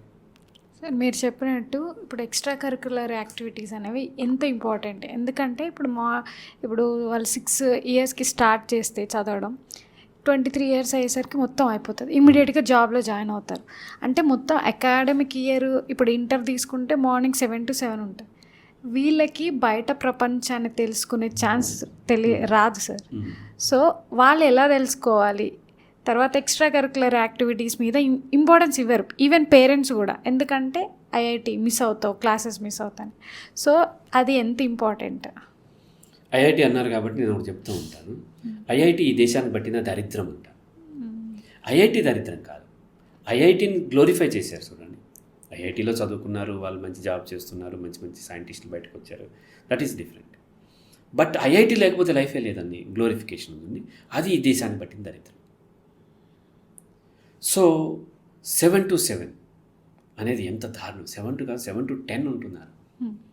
టీనేజ్లో ఉన్న పిల్లలు 12-13 ఇయర్స్ నుంచి వాళ్ళకు వచ్చే హార్మోన్స్ వలన 4 to 5 అవర్స్ కంటే ఎక్కువ కూర్చోలేరు. అంత ఎనర్జీ వాళ్ళలో వస్తూ ఉంటుంది. కూర్చోగలుగుతున్నారంటే వాళ్ళకి ఏదో జబ్బు ఉందని అర్థం. జబ్బు చేసిన వాళ్ళు రోజు మొత్తం బెడ్ మీద పడుకుంటారు, 24 అవర్స్ బెడ్ మీదే ఉంటారు. మీరు అలా ఉండలేరు. బెడ్ మీద రోజు మొత్తం పడుకోమంటే చిరాకు పుడుతుంది కదా, ఉండలేరు. ఎందుకంటే మీకు ఎనర్జీ ఉంది, లేచి తిరుగుతూ ఉంటారు. అంటే రోగిష్ఠులు మాత్రమే అలా ఉండగలుగుతారు కదా. ఆ రోగిష్ఠులతో కంపేర్ చేసి ఈ పిల్లల్ని వాళ్ళు చూడు అంత చదువుతున్నావు, నువ్వు చదవట్లేదంట, వీడు హెల్దీ, వీడు ఉండలేడు. వెస్ట్రన్ కంట్రీస్లో, డెవలప్డ్ కంట్రీస్లో ఏం చేస్తారంటే టీనేజ్ పిల్లలకి 4 to 5 అవర్స్ దాటి స్కూల్ ఉండదు. ఆ తర్వాత పార్ట్ టైం జాబ్ పంపించేస్తుంటారు, జాబ్కో, ఆటలకో, దేనికోదానికి. సో అలా కూర్చోబెడుతున్నాం అంటే అది ఇన్హ్యూమన్. ఫస్ట్ ఆఫ్ ఆల్ పేరెంటింగే కాదు, ఎవరిని అట్లా కూర్చోబెట్టద్దు ఆ ఏజ్లో. జాబ్లో కూడా అంతకాలం అడల్ట్ని కూడా ఉంచారు. 8 అవర్స్, దాంట్లో కూడా మధ్యలో బ్రేక్స్ ఉంటాయి. మధ్యలో వాళ్ళకి లంచ్ బ్రేక్ ఉంటుంది, టీ బ్రేక్ ఉంటుంది, ఇవన్నీ ఉంటుంది. ఇప్పుడు కార్పొరేట్ భూతం పట్టింది కదా, కెరీర్ భూతం పట్టడం వలన మన ఇన్ఫోసిస్ నారాయణమూర్తిని 14 గంటలు పనిచేయాలంటాడు, వారానికి 70 గంటలు, ఇట్లా ఏమని చెప్తూ ఉంటారు. వాళ్ళది వేరే కాంటెక్స్ట్. ఇక్కడ పిల్లలు కూడా 12 గంటలు కూర్చోబెట్టకూడదు, కేవలం 4-5 గంటలు మాత్రమే, లేకపోతే 6 గంటలు కొంచెం. ఇప్పుడు ఎందుకంటే కాంపిటేటివ్ ఎగ్జామ్స్లో ఉంటుంటే ఆ తర్వాత అంతా ఎక్కువగా కూడా వాళ్ళు గ్రౌండ్లో కానీ లేకపోతే వేరే యాక్టివిటీస్, నాన్ అకాడమిక్ యాక్టివిటీస్లో ఉండాలి. ఎందుకంటే లైఫ్ యొక్క స్పిరిట్, అంటే బ్రతికే స్పిరిట్ మనకి గేమ్స్ నుంచి వస్తుంది. గేమ్స్లో ఏమవుతుందంటే ఒకసారి ఓడిపోయినా నిరుత్సాహపడరు, ఎందుకంటే మళ్ళీ ఛాన్స్ ఉంటుంది. ఒకసారి గెలిచినా ఎగిరిపట్టు, ఎందుకంటే మళ్ళీ ఓడిపోయే అవకాశం కూడా ఉంది. ఈ స్పిరిట్ వాళ్ళకి అర్థం కావాలంటే వాళ్ళు గేమ్స్లో పార్టిసిపేట్ చేయాలి. కానీ ఇక్కడ అట్లా కాదు. ఒకసారి టాపర్ అవుతే ఇంటర్మీడియట్ టాపర్, వాడు ఫర్ ఎవర్ లైఫ్ లాంగ్ నేను ఇంటర్మీడియట్ టాపర్ క్లైమ్ చేసుకుంటాను. ఈవెన్ టీచర్స్ కూడా లీజర్ పీరియడ్ లేకపోతే స్పోర్ట్స్ పీరియడ్ ఉందంటే దాంట్లో క్లాసెస్ చెప్తుంటారు. అదే వాళ్ళు టీచర్స్ కాదంట. అందుకని మన ఇండియాలో కాదు, వరల్డ్ వైడ్ కూడా టీచర్స్కి టీచింగ్ తప్ప అన్నీ వచ్చు. అడ్మినిస్ట్రేషన్ చేయటమే టీచింగ్ అనుకుంటా. పిల్లల్ని స్ట్రిక్ట్గా మాట్లాడుకుని కూర్చోబెట్టాలి, టీచర్ చెప్తుంటే అది వినాలి, అంతే. ఎప్పుడు కూడా నేను సెంటెనియల్ కాలేజ్ ఆఫ్ యానిమేషన్ అని అందులో నేను టీచ్ చేశాను. నా క్లాసు గోలగోలగా ఉండేది. ఆ ప్రిన్సిపల్ వచ్చి ఏంటి అరుస్తున్నారు, నా పిల్లలు మాట్లాడతారు. క్వశ్చన్ ఎవరు అడగాలి? పిల్లలు అడగాలి, టీచర్ ఎక్స్ప్లెయిన్ చేయాలి. కానీ ఇక్కడ అట్లా కాదు. క్వశ్చన్ టీచర్ అడుగుతుంది, పిల్లలు చెప్పాలి ఆన్సర్. ఏం ఆన్సరు? టీచర్ చెప్పిన ఆన్సర్ చెప్పాలి. అది నేర్చుకోవటం ఎట్లా అవుతుంది కదా. సో గుడ్డిగా ఫాలో అయ్యేలాగా చేస్తూ ఉన్నారు. మన టీచర్సే మన వాళ్ళ యొక్క టాలెంట్ కిల్ చేసేది. ఏ పని చేత కాని వాళ్ళు టీచర్స్ అవుతారు. నేను కూడా టీచింగ్లో ఉన్నాను. కానీ ఏ పని చేత కాని వాళ్ళు టీచర్స్ అవుతారని ఎందుకంటే మెజారిటీ మంచి టీచర్స్ ఒకరిద్దరు లేరని నేను అనట్లేదు, ఇన్ జనరల్. ఎందుకంటే వాళ్ళకి ఏ జాబ్ రాలేదు, వస్తే వెళ్ళిపోతారు ఆ జాబ్కి. బీటెక్ కాలేజీలో చదువుతారు, ఒక 60 మంది చదివితే ఒక 50 మందో 55 మందికో జాబ్స్ వచ్చిపోతే మిగిలినటువంటి ఒకరిద్దరు ఉంటారు కదా, వాళ్ళు అదే కాలేజ్లో ఫ్యాకల్టీగా జాయిన్ అయ్యి ఎలా సక్సెస్ అవ్వాలో చెప్తూ ఉంటారు. అంటే ఫెయిల్ అయిన వాళ్ళు సక్సెస్ ఎలా అవ్వాలో చెప్తూ ఉంటారు. మీరు ఇంతకుముందు చెప్పినట్టు కూర్చొని ఎక్సర్సైజ్ చేయండి, అట్లా దబాయిస్తూ ఉంటారు. సో కాబట్టి ఆ టీచర్స్ని దాటి ఎవరైతే నేర్చుకుంటారో వాళ్ళు మాత్రమే సక్సెస్ అవుతారు. స్కూల్ దాటి ఎవరైతే నేర్చుకుంటారో వాళ్ళు మాత్రమే సక్సెస్ అవుతారు. యూనివర్సిటీని దాటి ఎవరైతే స్టడీ చేస్తారో వాళ్ళు మాత్రమే సక్సెస్ అవుతారు. టీచరే మనకు నేర్పాలి అంటే మనం ఆదిమ కాలంలో ఉండేవాళ్ళం కదా. గురువు లేనిదే మనం ఏం నేర్చుకోలేమంటే ఇంకా మనం ఏం అంతకంటే కాలేము. నువ్వు కూడా ఇంకో గురువు అవుతావేమో. What is the use? గురువుకు తెలియదు కాబట్టి గురువు అయ్యాడు. గురువుని దాటి నువ్వు నేర్చుకోవాలి కదా. సో కాబట్టి నేనేమంటాను అంటే టీచర్స్కి ఫస్ట్ ఆ టీచర్ ఈగో ఉండకూడదు. వాళ్ళేంటి అన్నీ నాకు తెలుసు, నేను చెప్తేనే వాడు నేర్చుకుంటాడు అనుకునే ఆ మూర్ఖత్వం ఉండకూడదు. సో ఆ టీచర్ ఏమంటాడంటే సత్యానాదెల్లా అదిగో నా స్టూడెంట్ అంత గొప్పవాడయ్యాడు, మైక్రోసాఫ్ట్ CEO అయ్యాడు అంటాడు. ఆ సత్యానాదెల్లతో పాటు ఇంకొక 50-60 మంది క్లాస్మేట్స్ ఉంటారు అదే క్లాస్లో. అలాగే అటువంటి క్లాసులు ఆ ఇయర్లో ఒక 5-6 చేస్తూ ఉంటాడు. అంటే దాదాపుగా ఒక 300-400 మందికి టీచ్ చేసి ఉంటాడు. అలాగే తన కెరీర్లో చాలా క్లాసులు అలా కొన్ని సంవత్సరాల పాటు చేశాడు. 20-30 సంవత్సరాల్లో దాదాపు 10,000 మందికి అతను టీచ్ చేసి ఉంటాడు. అందులో చాలామంది తాగి రోడ్డు మీద దొరులుతూ ఉంటారు. అదిగో నా స్టూడెంట్, నా వల్ల అట్లా అయ్యాడని ఏ టీచర్ అన్నా క్లైమ్ చేశాడో చెప్పండి. ఒక్కరు కూడా చేయరు. వాడు ఎందుకు అలా అయ్యాడంటే నేను బాగానే చెప్పాను, వాడు నేర్చుకోలేదంటాడు. మరి వీడు మాత్రం నా వల్ల అయ్యాడంటాడు. అతను కూడా తన వల్లే గొప్పవాడు అయ్యాడేమో కదా. కాబట్టి ఈ టీచర్లో ఉన్నటువంటి డ్యూయాలిటీ వలన వాళ్ళు ఏం చేస్తారంటే పిల్లల మీద రుద్దుతూ ఉంటారు. ఎవరు కూడా టీచర్ యొక్క సహాయం ఉంది కాదనట్లేదు, కానీ టీచర్ ఎవరిని ఏమీ చేయలేరు. నేను చెప్తాను, there is no teacher in the world. Teacher అనేవాడు ఉండడు, ఓన్లీ స్టూడెంట్, లెర్నర్ ఉంటాడు. ఆ లెర్నర్ నేర్చుకోవాలనుకుంటే ఏ టీచర్ లేకపోయినా తను ఎక్కడో కాడ ఏదో ఒకటి చేసి నేర్చుకోగలడు. ఏకలవ్యుడు ఆ మహాభారతం ఏకలవ్యుడు నేర్చుకున్నాడు కదా. అక్కడ ద్రోణాచార్యుడు లేనే లేడు, ఓన్లీ బొమ్మ పెట్టుకుని నేర్చుకున్నాడు. అలాగే అనేక మంది ఏదో ఒక సోర్స్లో ఎక్కడో ఇంటర్నెట్లోనో బుక్స్లోనో ఇంకెక్కడో పక్షులను చూసో ఇంకోటి చూసో బోల్డ్ అని నేర్చుకునేవాడు.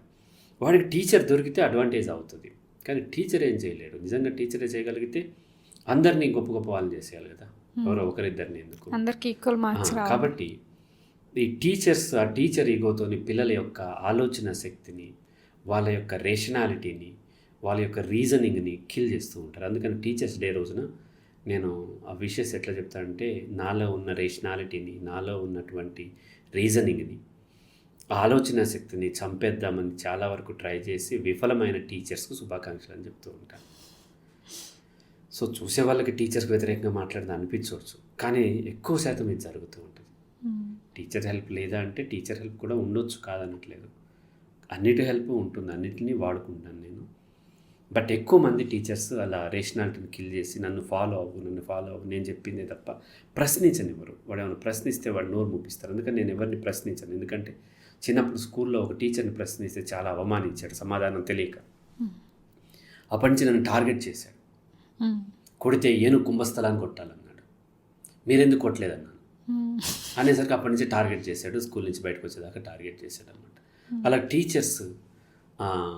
టీచర్ రోల్ తప్ప అడ్మినిస్ట్రేషన్ రోలు మిగతా అన్నీ చేస్తూ అదే టీచింగ్ అనుకుంటూ ఉంటారు. కాబట్టి పిల్లలకు టీచర్లని గౌరవిస్తాం, సాటి మనిషిగా గౌరవిస్తాను. పేరెంట్స్ని గౌరవిస్తాను, సాటి మనిషిగా గౌరవిస్తాను. టీచర్స్ని కూడా గౌరవిస్తాను. బట్ టీచర్స్ని గ్లోరిఫై చేయటం, పేరెంట్స్ని గ్లోరిఫై చేయటం, ఈ మార్కుల్ని గ్లోరిఫై చేయటం, కెరీర్లో జాబ్స్ని, ఐఐటీని గ్లోరిఫై చేయటం వల్ల సమస్య వస్తుంది. పిల్లల్ని ఒక పూట 4 నుంచి 5 గంటల వరకు చదువుకొనిచ్చి మిగతావి నాన్ అకాడమిక్, అది ఏవైనా కావచ్చు, అది గేమ్స్ కావచ్చు, మ్యూజిక్ కావచ్చు, పెయింటింగ్ కావచ్చు, లేకపోతే స్పీచెస్ కావచ్చు, రీసెర్చ్ కావచ్చు, ఏదైనా సరే నాన్ అకాడమిక్స్లో వాళ్ళని చేసినట్లయితే వాళ్ళకి మంచి గ్రోత్ వచ్చే అవకాశం ఉంటుంది. ఎందుకంటే అన్ని మెజారిటీ ఇన్వెన్షన్లు అన్నీ కూడా ఈ ఫార్మల్ ఎడ్యుకేషన్ నుంచి రాలేదు, స్కూల్ యూనివర్సిటీ నుంచి రాలేదు, బయట నుంచే ఎక్కువ వచ్చినాయి. ఎందుకంటే వాళ్ళకి క్రియేటివిటీ అక్కడ డెవలప్ అవుతుంది, రీజనింగ్ డెవలప్ అవుతుంది. కాబట్టి ఈ స్కూల్ అలా పెట్టి మార్నింగ్ 7 నుంచి రాత్రి 10 దాకా చదివించే స్కూల్స్ కావు. అవి మార్కుల్ని కొనిపెట్టించేటువంటి మాఫియా కేంద్రాలు. అక్కడ కొడతారు, అక్కడ టీచర్స్ని కూడా కొడతారు, లెక్చరర్స్ని కొడతారు. వాళ్ళు గూండాలు ఉంటారు పిల్లల మీద, టీచర్స్ మీద గూండాలు ఉంటారు. ఉండి వాళ్ళు కొడతారు. వాళ్ళు వెళ్ళిపోతానంటే దొంగతనం కేసు పెడతారని బ్లాక్మెయిల్ చేస్తారు. కొంతమంది లెక్చరర్స్ని కిడ్నాప్ చేసి తీసుకొస్తారు ఈ కార్పొరేట్ కాలేజెస్. ఇదంతా కూడా దుర్మార్గమైనటువంటి ఒక మాఫియా నడుస్తూ ఉంది మన తెలుగు స్టేట్స్లో. వేరే దగ్గర కూడా నడుస్తూ ఉండొచ్చు. బట్ అదే స్కూల్స్ అనుకుని, అదే ఎడ్యుకేషన్ అనుకుని పొరపడి middle class, upper middle class చాలామంది చదువుకున్న వాళ్ళు కూడా అందులోనే జాయిన్ చేసి పిల్లల జీవితాలు నాశనం చేస్తూ ఉంటారు. చాలామంది ఇంట్లోంచి పారిపోతూ ఉంటారు, సూసైడ్ చేసుకుంటూ ఉంటారు. ఇటువంటివన్నీ జరుగుతుంటాయి. కాబట్టి ఆ భ్రమలో పడొద్దని చెప్తూ ఉంటాను. అదే సార్, ఇప్పుడు ఇక్కడ కంపారిజన్ సార్, అంటే చిన్నప్పటి నుండి మనము పేరెంట్స్ ఏంటంటే పక్క పిల్లలు వీళ్ళ పిల్లల కన్నా యాక్టివ్ ఉన్నా, లేకపోతే మంచిగా చదువుతున్నా, ఎందులో అయినా నా పిల్లలు లేరనేది ఉండి ఆటోమేటిక్గా వాళ్ళతో కంపేర్ చేస్తూ ఉంటారు. కంపేర్ చేయడం అనేది రాంగా రైటా? Comparison kills life. ఎక్కడ కంపేర్ చేయొద్దు, పిల్లలు అంతకంటే కంపేర్ చేయొద్దు. చూస్తాను కదా చాలామంది పేరెంట్స్ ఏమంటారంటే, నీ వయసు పిల్లలు చూడు, వాడు అది సాధించాడు, మేనత్త కూతురు చూడు ఐఐటి కొట్టింది. అదే పిల్లలు నీ వయసులో ఉన్నటువంటి మహేష్ బాబు అంత సంపాదించాడు కదా, నువ్వెందుకు చేయలేదని సమాధానం ఏంటి? నీ వయసులో నా అంకుల్ చూడు ఎంత సంపాదిస్తున్నాడు అంటే సమాధానం ఏంటి? పిల్లలు కూడా తిరిగి పేరెంట్స్ని కంపేర్ చేసుకుని నువ్వు ఒక బ్యాడ్ పేరెంట్ అంటే అది సార్ కంపారిజన్ చేయకూడదు, కరెక్ట్. బట్ వాళ్ళ టాలెంట్ వాళ్ళ ఓన్గా తెలిసి వాళ్ళు డెవలప్ అయ్యేది ఇలా సార్. డెవలప్ అవుతారు, కంపేర్ చేయాల్సిన పని లేదు. ఇప్పుడు ఒక స్కూల్లో టాపర్ అంటారు, ఆ స్కూల్లో ఒక 10% రేంజ్ వాళ్ళు ఒక టాపర్ ఉంటాడు, వాడు 10% మార్క్స్. ఇటువంటి ఎన్ని స్కూళ్ళు ఉంటాయి, ఎన్ని లక్షల స్కూల్స్ ఉంటాయి కదా. కానీ టాపర్ అని మోసుకుంటూ ఉంటాం. స్కూల్స్ కూడా ఏం చేస్తాయి అంటే, మీరు స్కూల్ మార్చండి మీ పిల్లల్ని ఎవరినన్నా, కొత్త స్కూల్లో వేయగానే వాడు టాపర్ అయిపోతాడు, మంచి మార్క్స్ వస్తాయి, కావాలని ఇస్తారు వాళ్ళు. ఎందుకు మా స్కూల్ రాగానే ఇంప్రూవ్ అయ్యాడు చూసారా, అందుకని పేరెంట్స్ని మభ్య పెట్టడం కోసం. అది చూసి మా పిల్లలు ఈ స్కూల్లో బాగా చెప్తున్నారు అనుకుంటారు. మభ్య పెడుతూ ఉన్నారు. ఈవెన్ ఈ కార్పొరేట్ కాలేజీలో వచ్చే టాపర్స్ కూడా నిజానికి టాపర్స్ కాదు. ఈ కార్పొరేట్ కాలేజీలు చాలా లాబింగ్ చేస్తాయి, చాలా మోసం చేస్తాయి, వాళ్ళకి లంచాలు ఇచ్చి స్పెసిఫిక్ క్వశ్చన్స్ సెట్ ఆఫ్ వాటిల్లోనే క్వశ్చన్ పేపర్ వచ్చేలాగా వాళ్ళు మేనేజ్ చేసుకుంటాయి. అండ్ వీళ్ళని ఆ క్వశ్చన్స్ 150 క్వశ్చన్స్ బై హార్ట్ చేపిస్తాయి. వాళ్ళ ఓన్ థాట్స్ లేవు. అక్కడికి వెళ్ళే ముందు మన బ్రెయిన్ని బయట పెట్టేసేసి వెళ్ళాలి ఆ స్కూల్లో జాయిన్ చేసేటప్పుడు. సో మీ దగ్గరికి ఎంతమంది క్లయింట్స్ వచ్చి ఉంటారు ఇదే గ్రూప్ వాళ్ళు? చాలా మంది ఏం చెప్తారంటే, వాళ్ళు చెప్పిన ఇక్కడి నుంచి ఇక్కడ టిక్ పెట్టారు అదే చదవాలి, అది దాటి ఏమైనా మాట అంటే కొడతారు టీచర్స్. సొంత బ్రెయిన్ వాడద్దు. బ్రేక్ఫాస్ట్ ఎగ్జాంపుల్ ఇడ్లీ అంటే ఇడ్లీనే రాయాలి, పూరి రాసామనుకోండి కొడతారు. అంటే ఆలోచన శక్తిని కిల్ చేస్తారు. మార్కులు వస్తే బ్రహ్మాండంగా. అందుకని ఐఐటీలో ఎక్కువ డ్రాప్ అవుట్స్ మన తెలుగు స్టేట్స్ నుంచి ఉంటారు. ఎందుకు అంటే దాన్ని కూడా వీళ్ళు ఇలాగే బైహార్ట్ చేసే విధంగా తెప్పించేసుకున్నారు. తీరా అక్కడికి వెళ్తే రియల్ ఎడ్యుకేషన్ ఉంది. లాంగ్ బ్యాక్, ఇప్పుడు ఎక్కువ ఇవ్వట్లేదు. 2018లో అనుకుంటే ఒక స్టూడెంట్ వచ్చాడు, ఎన్ఐటి వరంగల్లో అతనికి సీట్ వచ్చింది, వెళ్ళాడు. ఇంటర్మీడియట్లో టాపర్ అతను, ఈ కార్పొరేట్ కాలేజీలో చదివచ్చాడు. సో అతను చాలా డిప్రెషన్లో ఉన్నాడు, సబ్జెక్టులు పోయినాయి, ఏదో ఉంది, పేరెంట్స్ ఎట్లాగే తీసుకొచ్చారు. అతను ఏమంటాడంటే, సార్ అక్కడ చదివించట్లేదు సార్ మమ్మల్ని, ఎగ్జామ్లో ఏమొస్తాయో కూడా చెప్పట్లేదు సార్ వాళ్ళు అంటున్నారు. అంటే వీళ్ళు ఏమనుకున్నారు, 8th క్లాస్లో చదివించినట్టు ఐఐటీలో కూడా చదివించాలని కోరుకుంటున్నారు వాళ్ళు. యాక్చువల్గా ఇంటర్మీడియట్లో కూడా చదివించవద్దు. చదువు అనేది మారుతుంది. చిన్నప్పుడు స్కూల్లో ఉన్న టీచర్ అంటున్నాం, కాలేజ్కి వచ్చిన లెక్చరర్ అంటున్నాం. అతను లెక్చర్ ఇస్తాడు అంతే. టీచర్లకు కూర్చోబెట్టి చదువు బెత్తం పట్టుకుని కొట్టడం అంటే టీచర్ కూడా చేయకూడదు, అలా చేయడు. ఆ తర్వాత ఇంకా వెళ్తే ఫ్యాకల్టీ అంటున్నాం, ఆ తర్వాత ఇంకా వెళ్తే గైడ్ అంటున్నాం, రీసెర్చ్ చేసేటప్పుడు గైడ్ అంటున్నాం. అంటే ఆ రోల్ మారుతుంది, నీ ఇండివిజువాలిటీ పెరగాలి. నువ్వు ఎన్ఐటీలో ఇంజనీరింగ్ చేస్తూ నన్ను చదివించట్లేదు టీచర్స్ అంటున్నారు, ఎగ్జామ్ ముందు ఏమొస్తాయో చెప్పట్లేదు అంటున్నారు. అంటే వాళ్ళ యొక్క మైండ్ ఎట్లా ప్రోగ్రామ్ అయిందో చూడండి. ఇప్పటికీ చాలా కాలేజీల్లో, చాలా డీమ్డ్ యూనివర్సిటీస్లో ఆ పిల్లల్ని 8th క్లాస్ పిల్లల్ని చదివించినట్టే చదివిస్తున్నారు. ఇదంతా చదువులు మార్కులు వస్తే తప్ప జీవితాలు నాశనం అయిపోతూ ఉంటాయి. కాబట్టి ఆ విధంగా చదివించకూడదు, పిల్లల ఇండివిజువాలిటీ పెంచాలి, కంపేర్ చేయకూడదు. కంపేర్ చేయటం వల్ల ఏం ఉపయోగం లేదు. అసలు ఎందుకు కంపేర్ చేసుకుంటున్నారు? మీరు ఒక బస్సులో మీరు ఇక్కడి నుంచి బెంగళూరు వెళ్తానికి బస్సు ఎక్కారు. బెంగళూరు వెళ్ళటమా మీకు ముఖ్యము, లేదంటే టాప్ ట్రావెలర్ అవ్వటమా? బెంగళూరు వెళ్ళటం కదా. మరి స్కూల్కి వెళ్ళినప్పుడు ఎందుకు టాపర్ అయ్యాలని ప్రయత్నం చేస్తున్నారు? అంటే అక్కడ మోసపోతున్నాం మనం. నేర్చుకుంటానికి వచ్చాము కదా. టాపరా ఇదే కాదు, ఆ విషయం తెలుసుకోవటం అనేది ఆబ్జెక్టివ్ అవ్వాలి. నిజం చెప్పాలంటే మనకి ఎడ్యుకేషన్ లేదు, మనకు ఉన్నదంతా ఎగ్జామినేషన్సే. ఎగ్జామినేషన్ ఎప్పుడైతే మన మైండ్లోకి వచ్చిందో ఎడ్యుకేషన్ పోతుంది. చదివేటప్పుడు మీరు ఒక నవల్ చదివేటప్పుడు ఎగ్జామినేషన్ లేదు కాబట్టి మొత్తం అర్థమవుతుంది. సినిమా చూసేటప్పుడు ఎగ్జామ్ లేదు కాబట్టి మొత్తం అర్థమవుతుంది. టెక్స్ట్ బుక్ తీయగానే ఎగ్జామినేషన్ గుర్తొచ్చింది, దీంట్లో ఇంపార్టెంట్ ఏది, ఈ చాప్టర్ ఇంపార్టెంటా కాదా, ఈ ఇంపార్టెంట్ క్వశ్చన్ ఏది, ఇట్లా చదవటం మొదలు పెడతాం. అట్లా ఎప్పుడైతే చదవటం మొదలు పెట్టామో చదువే లేదు. ఇక పాట చదివితే ఏమవుతాం, చదువు మిస్ అవుతుంది. రేపు పొద్దున వచ్చిన మార్కులు ఉంటాయి, వర్క్ చేసుకోలేకపోతూ ఉంటారు. కాబట్టి ఎగ్జామినేషన్ పక్కన పెట్టి ఎడ్యుకేషన్ ఇస్తే ఆటోమేటిక్గా ఎగ్జామ్లో పాస్ అవుతారు. టాపర్ అవ్వాల్సిన పని లేదు, పాస్ అయితే చాలు. నాకు ఇప్పుడు లైఫ్లో 50-55% కంటే మార్కులు ఎక్కువ రాలేదు. అండ్ ఈవెన్ సైకాలజీ కూడా ఎంఎస్సి 2 years 3 years పాస్ అయ్యాను, 3 years కానీ ఫెయిల్ అయ్యి పాస్ అయ్యాను. ఈ తెలుగు యూనివర్సిటీస్లో, తెలుగు స్టేట్స్లో దాదాపుగా ఒక 20 యూనివర్సిటీస్ ఉంటాయి. అన్నిట్లోనూ డిస్టెన్స్లోను, రెగ్యులర్లోను, సైకాలజీ ఉంది, అన్నిట్లోనూ ఎవ్రీ ఇయర్ ఒక గోల్డ్ మెడలిస్ట్ వస్తున్నారు. ఈ గోల్డ్ మెడలిస్టులు అందరూ కూడా అలా ఇండియా మొత్తంలో ఎవ్రీ ఇయర్ ఒక 400 మంది గోల్డ్ మెడలిస్టులు అంటే టాపర్స్ వస్తున్నారు. అలా ఒక 20 సంవత్సరాల నుంచి వచ్చినటువంటి సైకాలజిస్టులు 500, 1000 రూపాయలు, 1500తో కౌన్సిలింగ్ ఇస్తానికి రెడీగా ఉంటే, నేను 55% లోపు మార్క్స్ ఉన్నటువంటి వ్యక్తిని, డిస్టెన్స్లో చదువుకున్న వ్యక్తి దగ్గరికి 7500 రూపాయలు పే చేసి నా దగ్గరికి ఎందుకు వస్తున్నారు అంటే, వాళ్ళకి నా మార్కులతో పని లేదు, వాళ్ళ ప్రాబ్లంకి సొల్యూషన్ కావాలి. అది ఇవ్వగలనా లేదా, ఈవెన్ నేను సైకాలజీ చదివానా లేదా కూడా వాళ్ళకి అనవసరం. వాళ్ళకి కావాల్సిన సొల్యూషన్ అంతే తప్ప ఎన్ని మార్కులు వచ్చినాయో అనవసరం. మార్కెట్కి మార్కులతో పని లేదు. మార్కెట్కి నువ్వు సొల్యూషన్ ఇవ్వగలవా లేదా, ఇవ్వగలిగితే చాలు మార్కెట్ నిన్ను నెత్తిన పెట్టుకుంటాను. చాలామంది ఒకసారి ఒక ప్రోగ్రాంలో ఇంటర్వ్యూ ఎట్లా ఫేస్ చేయాలో, ఈ జాబ్ గురించి దాని గురించి చెప్పండి సార్, కెరీర్ గురించి చెప్పమన్నారు.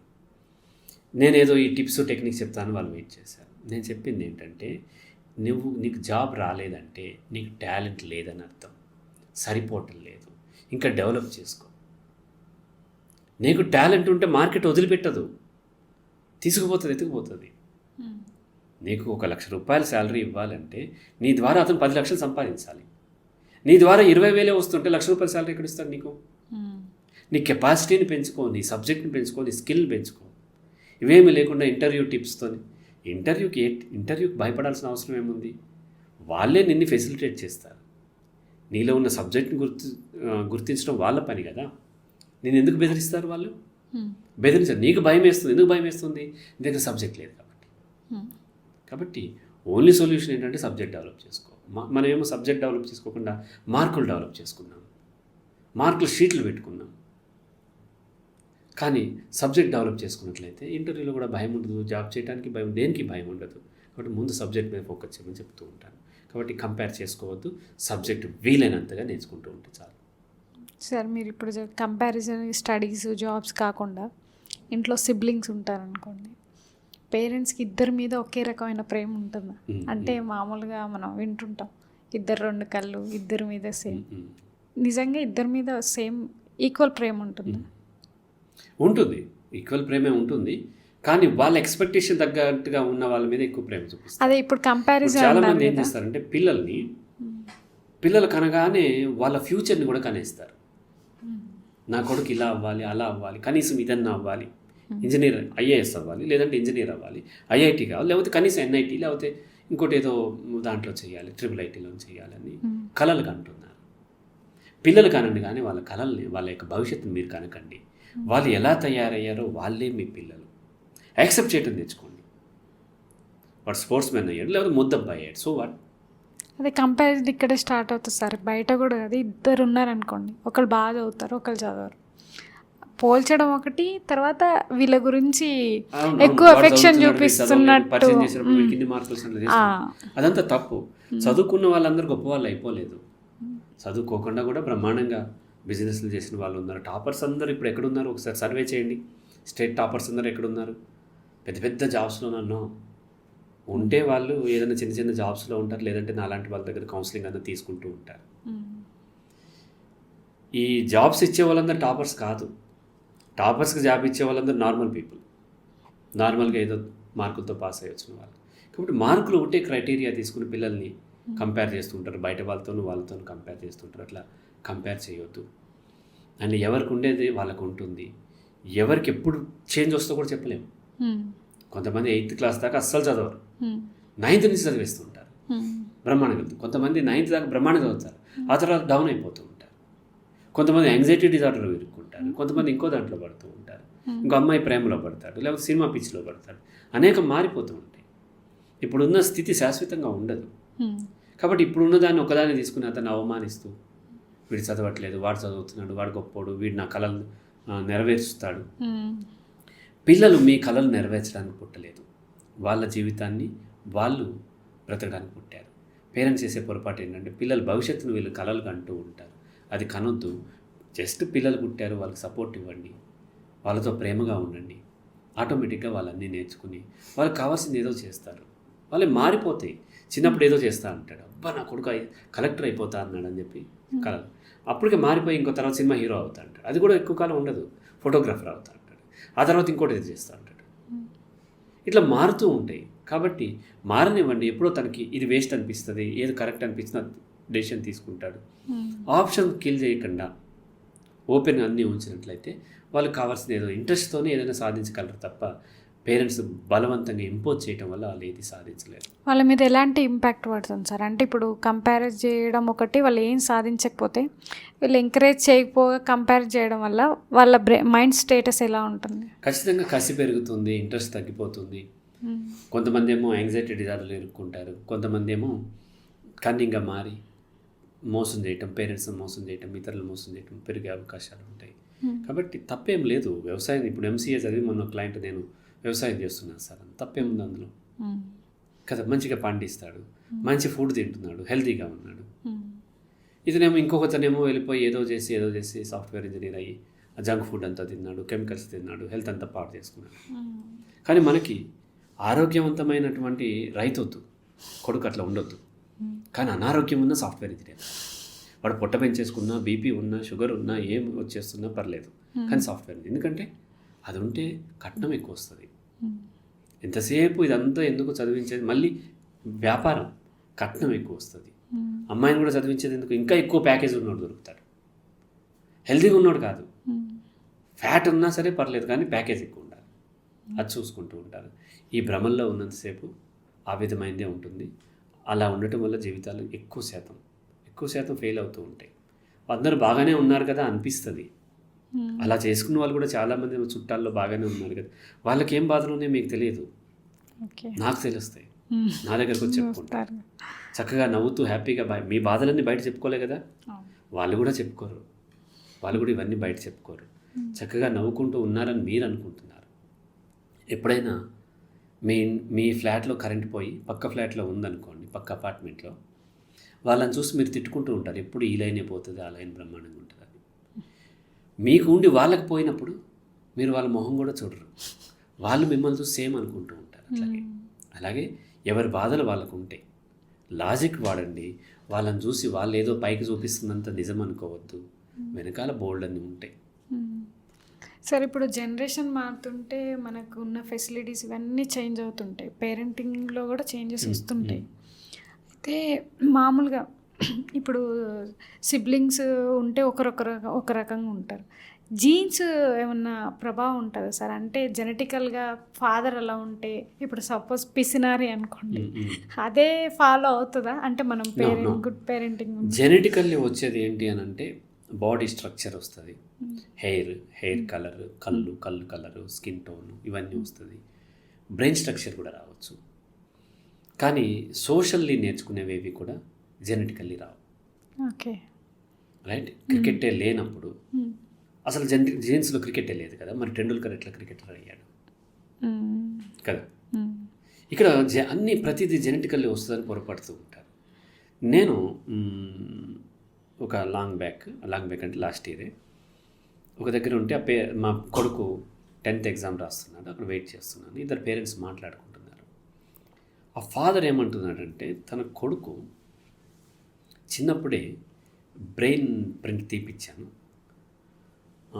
అదేంటి ఏరోనాటికల్ ఇంజనీర్ అవుతారా, న్యూరాలజిస్ట్ చెప్పాడు అన్నాడు. వీడు సరిగ్గా ఫోకస్ చేయట్లేదు, వీడు క్రికెట్ వైపు వెళ్తున్నాడు, కానీ నిజంగా ఫోకస్ చేస్తే ఏరోనాటికల్ ఇంజనీర్ అయ్యేవాడు వీడు అని చెప్తున్నాడు. అంటే అతనుకి పెద్ద పెద్ద నామాలు ఉన్నాయి. నేను అనుకున్న ఆ నామాలు ఆ డాక్టర్ పెట్టి ఉంటాడు అనుకున్నాను. ఎందుకంటే బ్రెయిన్ ప్రింట్ తీయటం ఏంటి, ప్రింట్లో ఏరోనాటికల్ ఇంజనీర్ అవుతాడని ఎట్లా కనిపిస్తుంది? ఆ మాత్రం జ్ఞానం ఆ ఫాదర్కి లేదు. ఎందుకు అంటే ఇటువంటి అన్నిటి మీద వాళ్ళు ఇదవటం వల్ల.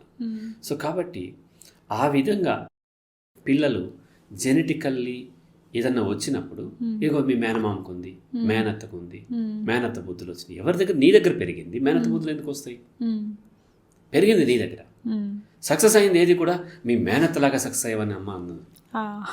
ఫెయిల్ అయితే మాత్రం మేనత్త బుద్ధులు వచ్చినాయి, అత్తగారి బుద్ధులు వచ్చినాయి, ఫాదర్ ఏమో మేనమామ బుద్ధులు వచ్చినాయి, మీ మేనమామలాగా చేస్తున్నావు, ఇట్లా తాతలాగా చేస్తున్నావు, అది మీ అమ్మ బుద్ధులు వచ్చినాయి, తిరుగుతూ ఉంటారు. అలా జెనెటికల్లీ అవేమీ రావు. జెనెటికల్లీ హైట్ వస్తుంది, ముక్కు స్ట్రక్చర్ వస్తుంది, లిప్స్ వస్తుంది, కలర్ వస్తుంది, ఫిజికల్ అపియరెన్స్ వస్తుంది, బ్రెయిన్ కూడా వస్తుంది. కానీ బ్రెయిన్ని బట్టి ఏరోనాటికల్ ఇంజనీరింగ్ అవ్వటమో లేకపోతే కార్డియాలజిస్ట్ అవ్వటమో ఉండదు. ఇది ఇక్కడ నేర్చుకునే దాన్ని బట్టి ఇంట్రెస్ట్ కలుగుతుంది. కాబట్టి జెనెటికల్లీ ఈ లక్షణాలు రావు. అదే మీరు ఇప్పుడు ఏరోనాటికల్ అన్నట్టు ఇలాంటి ఇంకొక ఫేస్ ఉంది సార్. అదేంటంటే ఈ మధ్య యూట్యూబ్లో చూసాము, ఒక అమ్మాయిని, నాగవంశానికి పుట్టిన అమ్మాయిని వాళ్ళ మదర్ తీసుకొచ్చి ఇంటర్వ్యూ చేపిస్తుంది. తను నాకు ఒక్కదానికే కనిపిస్తుంది, నేను ఈ జన్మలో డివోషనల్. సో ఇలాంటివి ఈ జనరేషన్లో, చదువుకునే జనరేషన్లో వాళ్ళు అటు డైవర్ట్ అనే రీజన్ ఏంటి? ఆ పేరెంట్స్కి ఏంటి అవేర్నెస్ లేకపోవడమా? ఏంటి రీజన్? అవేర్నెస్ లేదు, మూడు విశ్వాసాల్లో ఉన్నది. అండ్ ఈ మతాలు ఇవన్నీ అని కాదు, అది టూ మచ్ లో రేంజ్. అవి డిస్కస్ చేయడం కూడా వేస్ట్ అనమాట. అవి ఇక అంత దారుణంగా అయిపోతున్నారంటే వాళ్ళకి బుర్ర లేదు. ఇక వాళ్ళు ఏమాత్రం వాళ్ళు లాజిక్ వాడటం లేదు.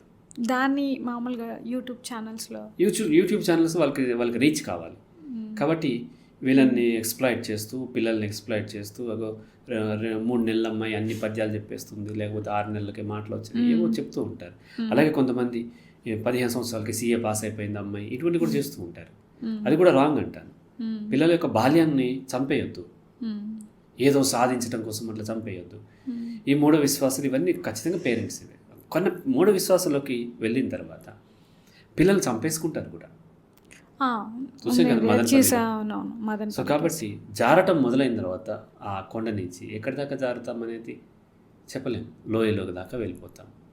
అలా వన్స్ మూఢ విశ్వాసాల్లోకి వెళ్ళిన తర్వాత నాగవంశము, ఇంకోటి ఇవంతా కూడా మరీ హీనమైన స్థితి. ఆ స్థితిలో ఇప్పుడు ఇంకా అటువంటి పెరుగుతున్న యూట్యూబ్ ఛానల్స్ వచ్చిన తర్వాత, ఎందుకంటే అదే ప్రమోట్ చేస్తున్నారు ఈ మధ్య, ఏదో అఘోరి ఇవన్నీ పెరిగిపోతూ ఉన్నాయి. ఇక వాటిలోకి మన పిల్లల్ని, అందుకని నేను ఏం చేస్తానంటే, పిల్లల్ని ఎడ్యుకేషన్ అంటే స్కూల్ నేర్పాల్సింది రేషనాలిటీ నేర్పాలి, లాజికల్ థింకింగ్ నేర్పాలి, రీజనింగ్ నేర్పాలి. అవి కాకుండా ఏవో చెప్తూ ఉంటారు, వాటిని బై హార్ట్ చేపిస్తూ ఉంటారు. అటువంటి వాళ్ళు ఆటోమేటిక్గా వాటికి అట్రాక్ట్ అయ్యే అవకాశం ఉంది. అదే సార్, ఇంకొకటి ఇప్పుడు మామూలుగా పేరెంట్స్, పిల్లల్లో అమ్మాయి అబ్బాయి జెండర్ డిఫరెన్స్ ఉంటుంది. అదొకటి, అంటే ఆడపిల్ల కాబట్టి నువ్వు ఇలానే ఉండాలి, ఇదొకటి. రెండోది ఏంటంటే ఫాదర్కి కూతురికి అటాచ్మెంట్ ఎక్కువ ఉంటుంది, మదర్కి బాబుకి. అది ఎంతవరకు కరెక్ట్ సార్? ఫాదర్కి కూతురుతో అటాచ్మెంట్, మదర్కి కొడుకుతో అటాచ్మెంట్ అనేది న్యాచురల్గా వస్తుంది. ఓకే. ఎందుకంటే ఆపోజిట్ పట్ల, జెండర్ పట్ల అట్రాక్షన్ ఉంటుంది. దీన్ని ఇడిపస్ కాంప్లెక్స్ అంటారు, ఫ్రాయిడ్ చెప్పాడు. సో ఇడిపస్ కాంప్లెక్స్లో ఏంటంటే పుట్టిన కొడుకుకి మదర్ మీద సెక్షువల్ డిజైర్ ఉంటుంది. సెక్స్ అంటే ఇంటర్కోర్స్ కాదు, మన సెక్స్ కాదు, ఒక ఎమోషనల్ కేర్ రావాలి. అలా కూతురికి తండ్రి మీద ఉంటుంది, దాన్ని ఇడిపస్ అంటారు. అలాగే కొడుకుకి ఆపోజిట్ కొడుకుకి తల్లి మీద ఉంటుంది, ఇడిపస్ అంటారు. దాని ఆపోజిట్ ఏమో కూతురికి తండ్రి మీద ఉంటుంది, ఫీమేల్ ఇడిపస్, లేదంటే ఎలక్ట్రోపస్, ఏదో టర్మ్ వాడుతూ ఉంటారు. ఎనీహౌ, ఈ ఆపోజిట్ జెండర్ పేరెంట్ మధ్య సెక్షువల్ అట్రాక్షన్ ఉండటం వల్ల అటాచ్ అవ్వటం అనేది సహజం. కొడుకుకి పెద్ద ఇబ్బంది అవుతుంది, కానీ కూతురికి మాత్రం తండ్రి ప్రేమ కావాలని చెప్తూ ఉంటాను. తండ్రి ప్రేమ లేకపోతే చాలా ఇబ్బందులు అవుతుంటాయి. తర్వాత లేదంటే అన్న ప్రేమ, ఆ తర్వాత భర్త ప్రేమ, ఇలా షిఫ్ట్ అవుతూ ఉంటుంది. అది వేరే సబ్జెక్ట్. అది ఒకటి. ఇంకో క్వశ్చన్ అడిగారు, అంటే ఇప్పుడు కంపారిజన్ ఉంటుంది. ఇంతకుముందు మామూలుగా ఏ gender, female male comparison, boy girl. అయితే ఇద్దరిని ఈక్వల్గా చూడాలి, కానీ ఇద్దరు డిఫరెంట్ అనే విషయం అర్థం చేసుకోవాలి, అది కూడా తెలియజేయాలి. రైట్? చాలామంది ఏం చేస్తారు, నేను ఇద్దరికి ఈక్వల్గా చూపిస్తున్నాను అని చెప్పి ఇద్దరితో పని చేపిస్తున్నాను చూడు అని కొడుకుని చికెన్ షాప్కి పంపిస్తుంది, కూతుర్ని ఇల్లు ఉడమంటుంది. కొడుకుతో ఓడిపించవచ్చు కదా. కాబట్టి జెండర్ డిఫరెన్సెస్ అంటే అసమానతలు కాదు, కానీ వ్యత్యాసాలు ఉంటాయనే విషయం తెలియజేయాలి. ఫీమేల్ బాడీ వేరు, మేల్ బాడీ వేరు. మేల్కి బయట ఉండే థ్రెట్స్ వేరు, ఫీమేల్కి ఉండే థ్రెట్స్ వేరు. వీటి పట్ల అవేర్నెస్ ఉండాలి. మీరిద్దరూ సమానమే, కానీ వ్యత్యాసాలు ఉంటాయనే విషయం తెలియజేయాలి. ఆ విషయాలు తెలియజేసి మనం కేర్ తీసుకోవాలి. ఎందుకంటే ఒక మేల్ మదర్తో అటాచ్ అయ్యి ఉండి ఆ తర్వాత డిటాచ్ అయ్యి ఇంకొక అమ్మాయితో అటాచ్ అవుతుంది, అతనికి ఏం పెద్ద ఇబ్బంది ఉండదు. కానీ ఒక ఆడపిల్ల మదర్తో అటాచ్ అయ్యి ఉండి డిటాచ్ అయిన తర్వాత మేల్ దగ్గరికి వెళ్తుంది, అక్కడ చాలా ఇబ్బందులు ఉంటాయి. ఎందుకంటే మదర్కి అన్నీ తెలుసు, ఈ అమ్మాయికి వచ్చే పీరియడ్స్ గురించి ఐడియా ఉంది, పెయిన్ గురించి ఐడియా ఉంది, బ్లీడింగ్ గురించి ఐడియా ఉంది, ఇవన్నీ. కాబట్టి తనకి ఈ బాయ్కి తెలియదు, కాబట్టి ఆమె చాలా ఇబ్బందులు అవుతూ ఉంటుంది. కాబట్టి ఇటువంటి విషయాలన్నిటి ఇంకా అది చాలా పెద్ద సబ్జెక్ట్. ఆడపిల్లలు మగపిల్లలు పెంపకంలో కావాల్సినటువంటి తీసుకోవాల్సిన జాగ్రత్తలు అనే దాంట్లో. సో ఇటువంటి ఇబ్బందులు ఉంటాయి కాబట్టి వాటికి సంబంధించిన కేర్ తీసుకుని వాళ్ళని చూడాలి తప్ప డిఫరెన్సెస్ చూపించవద్దు, ఇద్దరు ఈక్వల్. అదే సార్, ఇప్పుడు ఇలా ఇంకొక కేసు ఏంటంటే మామూలుగా ఇప్పుడు ప్రజెంట్ జనరేషన్లో ఫైనాన్షియల్ ప్రాబ్లమ్ అనుకోవచ్చు ఏదైనా, ఒక్కరే సింగిల్ డాటర్ సన్ ఎవరైనా ఒక్కరే ఉంటున్నారు. ఒక్కరు ఉన్నప్పుడు షేరింగ్ కానీ లేకపోతే వాళ్ళతో కాన్వర్స్ చేసే ఏజ్ గ్రూప్ వాళ్ళు ఉండరు. సో వాళ్ళ సైకాలజీ ఎలా ఉంటుంది, వాళ్ళని ఎలా హ్యాండిల్ చేయాలి పేరెంట్స్? సింగిల్ కిడ్ని పెంచేటప్పుడు చాలా కష్టం అవుతుంది. నేను వీలైనంతవరకు ఇద్దరు ఉండాలని చెప్తాను. ఎందుకంటే సేమ్ ఏజ్ గ్రూప్లో ఉన్నటువంటి సిబ్లింగ్స్ ఉండాలి. దట్టు ఆపోజిట్ జెండర్ అయితే ఇంకా బెటర్. బాయ్ గర్ల్ అయితే బెటర్, కనీసం గర్ల్ లేదా బాయ్ ఉన్నా పర్లేదు. కానీ ఒకరే కిడ్ ఉన్నప్పుడు ఏమైందంటే బెంచ్ మార్క్ పెరుగుతూ ఉంటుంది. ఇక్కడ ఏమైందంటే ఇద్దరు ఉన్నప్పుడు, ఇప్పుడు ఒకటిది మార్చ్లో బర్త్డే, ఇంకొకటిదేమో ఇంకొక టైంలో బర్త్డే. ఈసారి ఎగ్జామ్ ముందు వచ్చింది కదా, నీ బర్త్డే వద్దు, ఈసారి అన్నది మాత్రం చేద్దాము, నెక్స్ట్ ఇయర్ నీది చేద్దామంటే వీడు ఆగుతాడు. అంటే లాస్ట్ ఇయర్ అన్నది చేయలేదు కదా, ఈసారి నీది ఆపుతామంటే ఆగుతాడు. అంటే పోల్చుకోవటం, అంటే ఎక్కువ తక్కువగా పోల్చుకోవటం కాదు, అర్థం చేసుకుంటాను పోల్చుకోవటం. వేరే వ్యక్తి లేనిదే కంపేర్ చేసుకోలే నేను తెలియదు. కంపారిజన్ ఎక్కువ తక్కువ అని కంపారిజన్ కాదు, అర్థం చేసుకుంటాను కంపారిజన్ ఉంటుంది. ఈ విషయంలో చాలా మంది కన్ఫ్యూజ్ అవుతుంది. కంపేర్ చేసుకోవద్దన్నారు, మళ్ళీ పోల్చుకుంటున్నారు. పోల్చుకుంటాము, అది అర్థం చేసుకుంటాను, అంతేగాని నేను ఇన్ఫీరియర్ సూపీరియర్ అనుకుంటాను కాదు. కానీ ఒక్కడే ఉన్నప్పుడు ఈ ఇయర్ 5,000 ఖర్చు పెడితే నెక్స్ట్ ఇయర్ 4,000 ఖర్చు పెడితే ఒప్పుకోడు, 10,000 వస్తుంది. ఆ తర్వాత ఇంకా అలా ఒక టీ షర్ట్ కొన్నారంటే, ఒక సినిమా వాళ్ళ పిల్లవాడిని తీసుకొచ్చారు, ఒకటే కిడ్. ఇట్లా బెంచ్ మార్క్ పెరిగిపోద్దమ్మా, 500 నుంచి 1000 నుంచి 1,500 అట్లా అంటే, అవును సార్ అట్లాగే పెరిగిపోయింది సార్. అది ఎంత అంటే 2,000 కాదు, 5,000 కాదు, 10,000 12,000 పెట్టి టీ షర్ట్ కొనాల్సి వచ్చిందంట బర్త్డేకి. 12,000 పెట్టి టీ షర్ట్ కొన్నారు ఆ పిల్లోడి కంటే. ఏం చేస్తాము, అది ఏమవుతుంది, ఎందుకు అట్లా పెరిగిందంటే ఒకటే కిడ్ ఉన్నప్పుడు వాడికి ఇక బెంచ్ మార్క్ పెరుగుతూనే పోతుంటుంది. కాబట్టి వీలైనంత వరకు ఇద్దరు కిడ్స్ ఉండాలి. ఒకవేళ లేనప్పుడు కనీసం మన కజిన్స్తోనే వాళ్ళతోనే కలిపి బర్త్డేలు చేయటం, వాళ్ళతో కలిపి కొన్నాళ్ళు వాళ్ళ ఇంట్లో ఉంచడం, కొన్నాళ్ళు మన ఇంట్లో ఉంచడం, ఇట్లాంటివి ఏమైనా ట్రై చేసినప్పుడు కొంత హెల్ప్ అవుతుంది. ఇంకొకటి ఏంటి అంటే సింగిల్ కిడ్డే కాదు, సింగిల్ పేరెంట్ అప్పుడు చాలా కష్టం అవుతుంది. ఎందుకంటే సింగిల్ పేరెంట్, దట్టు మదర్ ఉన్నప్పుడు ఇద్దరు ఉన్నారనుకోండి, డెసిషన్ ఏం చేస్తారు, ఒకరు పొరపాటు చేసి ఇంకొకరు కరెక్ట్ చేసుకున్నాక ఉంటారు. ఆ క్రికెట్లో బౌండరీ లైన్లో మిస్ అయితే అక్కడ లాస్ట్లో ఉంటాడు, ఫ్రంట్లో ఉన్న ఆ ఫీల్డర్ మిస్ అయితే బౌండరీ లైన్లో వాడు క్యాచ్ పట్టడము లేకపోతే ఆపటమో జరుగుతుంది. అలా మదర్ పొరపాటు చేస్తే ఫాదర్ పొరపాటు చేస్తే మదర్ కరెక్ట్ చేసే అవకాశాలు ఉంటాయి. కానీ ఒక్కరే ఉన్నారు, చంటి బిడ్డ. అది సింగిల్ పేరెంట్ అంటే సపరేట్ అవ్వాల్సిన అవసరం లేదు. ఒక పేరెంట్ అమెరికాలో ఉంటాడు, ఒక పేరెంట్ ఇండియాలో ఉండి కిడ్నీ చూసుకోవాలి, నెలల బేబీ. ఇదే కేసు ఒక పొరపాటున చనిపోయి సింగిల్ పేరెంట్గా ఉన్న వాళ్ళు కూడా ఉంటారు. ఇప్పుడు డివోర్స్ లేదంటే లైవ్లో ఉంటారు, కనీసం మనం వర్చువల్గా ఫోన్లో కాంటాక్ట్ అవ్వదు. అలా చనిపోయి సింగిల్ పేరెంట్ అటువంటిప్పుడు కొద్దిగా చేసేది ఏం లేదు కాబట్టి వేరే హెల్ప్ తీసుకుంటూ ఉంటాము. వచ్చే కష్టాలు ఎలా వచ్చే ఇబ్బందులు ఎలా వస్తాయో చెప్తాను. భర్త ఉన్నాడు కానీ అమెరికాలో ఉన్నాడు, అవైలబుల్ లేడు. ఈ అమ్మాయి ఒక్కతే ఆ నెలల బిడ్డను చూసుకోవాలి. జ్వరం వచ్చింది, పారాసిటమాల్ సిరప్ వేయాలి, రాత్రిపూట వేసింది, మర్చిపోయింది ఎంత వేసారు, లేదా వేసిన తర్వాత ఆ బిడ్డ కక్కేసింది, ఆ సిరప్ బయటకు వచ్చిందో లేదో తెలియదు, మళ్ళీ వేస్తే ఓవర్ డోస్ అవుతుంది, లేకపోతే ఫీవర్ వస్తుంది, నిద్రమత్తులో ఉంటుంది. అత్త మామలు ఉంటారు, వాళ్ళేమో ముసలోళ్ళు అయిపోయారు, వాళ్ళేమో చూసుకోలేకపోతుంటారు, తిడుతూ ఉంటారు. అదే తనతో పాటు తన హస్బెండ్ కూడా ఉన్నాడు అనుకోండి, ఒకరు వేస్తుంటే ఇంకొకరు చూస్తూ ఉంటారు. పడిపోతే ఇంత పోయిందని చెప్పి ఇద్దరు కలిసి డిస్కస్ చేసుకుని ఒక డెసిషన్ తీసుకుంటారు. లేకపోతే ఓవర్ డోస్ అయితే మనం డాక్టర్ని అడుగుదామనో ఇంకోటో హాస్పిటల్ పక్కనే ఉంది కదా, లేకపోతే తక్కువ కొంచెం ఆగేద్దాము, గంట ఆగిపోని, లేకపోతే లివర్ డ్యామేజ్ అవుతుంది కాబట్టి ఇట్లాంటి అనేక రకాలు ఇద్దరు డిస్కస్ చేసుకుని ఒక డెసిషన్ తీసుకుంటే ఈజీ అవుతుంది. అలా కాకుండా ఒక్కటే అమ్మాయి ఉంటే ఎంత టెన్షన్ ఉంటుందో చూడండి. అసలే డెలివరీ అయిన తర్వాత లాట్ ఆఫ్ డిప్రెషన్ ఉంటుంది, యాంగ్జైటీలు ఉంటాయి, సైకలాజికల్ వల్నరబిలిటీ ఉంటుంది, మూడ్ స్వింగ్స్ ఉంటాయి. వీటితో పాటు తన ఈ కిడ్కి ఇంకొక పేరెంట్ ఎవరైతే వాళ్ళు లేరు, తర్వాత వచ్చి బెదిరిస్తుడు, నువ్వే నా కిడ్ని ఇట్లా చేసావు అట్లా చేసావు అని తిడతాడు, దబాయిస్తాడు, నీ వల్లే నా కిడ్కి ఇట్లా అయింది అది ఇది అంటారు. కాబట్టి ఇద్దరు పేరెంట్స్ ఉంటే చాలా బాగుంటుంది. లేనప్పుడు కొంత ఆల్టర్నేట్స్ కొన్ని, అంటే పేరెంట్గా కాదు, మీకు ఎటువంటి సమస్యలు వస్తాయో చూసుకుని వాటికి ముందే వీలైనంత వరకు ప్రిపేర్ అయి ఉండటం, లేకపోతే ఇది చెప్పాను కదా ఇప్పుడు ఒక ఎగ్జాంపుల్ చెప్పి అట్లాంటి బోల్డ్ అని ఉంటాయి. చనిపోయినప్పుడు ఇంకా వేరే మార్గం లేదు కాబట్టి ఒక్కొక్కసారి ఇంకొక మ్యారేజ్ చేసుకుని మంచి పర్సన్, మెచ్యూర్డ్ పర్సన్ చేసుకుంటే పర్లేదు. ఆల్టర్నేట్స్ ఏమున్నాయో చూసి వాటి ద్వారా వాళ్ళని ఎడ్యుకేట్ చేయటం, కొన్ని సంవత్సరాల వరకు ఉండి ఆ తర్వాత ఆ పిల్లల్ని ఇండిపెండెంట్గా తయారు చేయటం, ఇవన్నీ చేసుకోవాలి. సింగిల్ పేరెంట్గా పెంచడం అనేది చాలా కష్టమైంది. సింగిల్ పేరెంట్ సింగిల్ కిడ్ మరింత కష్టమైంది. ఎందుకంటే ఆ పేరెంట్ మొత్తం తన ప్రాణం అంతా ఆ కిడ్ మీద పెట్టుకుంటారు. ఆ కిడ్ చిన్నది వచ్చినా సరే ఏమైందని ఓవర్గా రియాక్ట్ అయ్యేసరికి వాళ్ళు అది నేర్చుకుని వాళ్ళు మొండిగా తయారవటం, పెంకిగా తయారవటం అయ్యే అవకాశం ఉంది. కాబట్టి ఇట్లా అన్నిటి పట్ల అవేర్నెస్, మనం పేరెంటింగ్ కౌన్సిలింగ్ ఏదో తీసుకుని అవేర్నెస్ పెంచుకున్నట్లయితే మనకి ప్రాపర్గా వీలైనంత వరకు డ్యామేజ్ అవుతుంది, ఆ డ్యామేజ్ని వీలైనంత తక్కువగా అయ్యేలాగా కంట్రోల్ చేయగలుగుతాం. సరే, ఈ మధ్య కొంచెం ఎక్కువ చూస్తా ADHD. ఇంతకుముందు అసలు ఆ వర్డ్ కూడా తెలియదు, అవేర్నెస్ కూడా లేదు. బట్ మోస్ట్ ఇప్పుడు ఉన్న పిల్లల్లో 10 మెంబర్స్లో కనీసం 2 ఉంటున్నారు.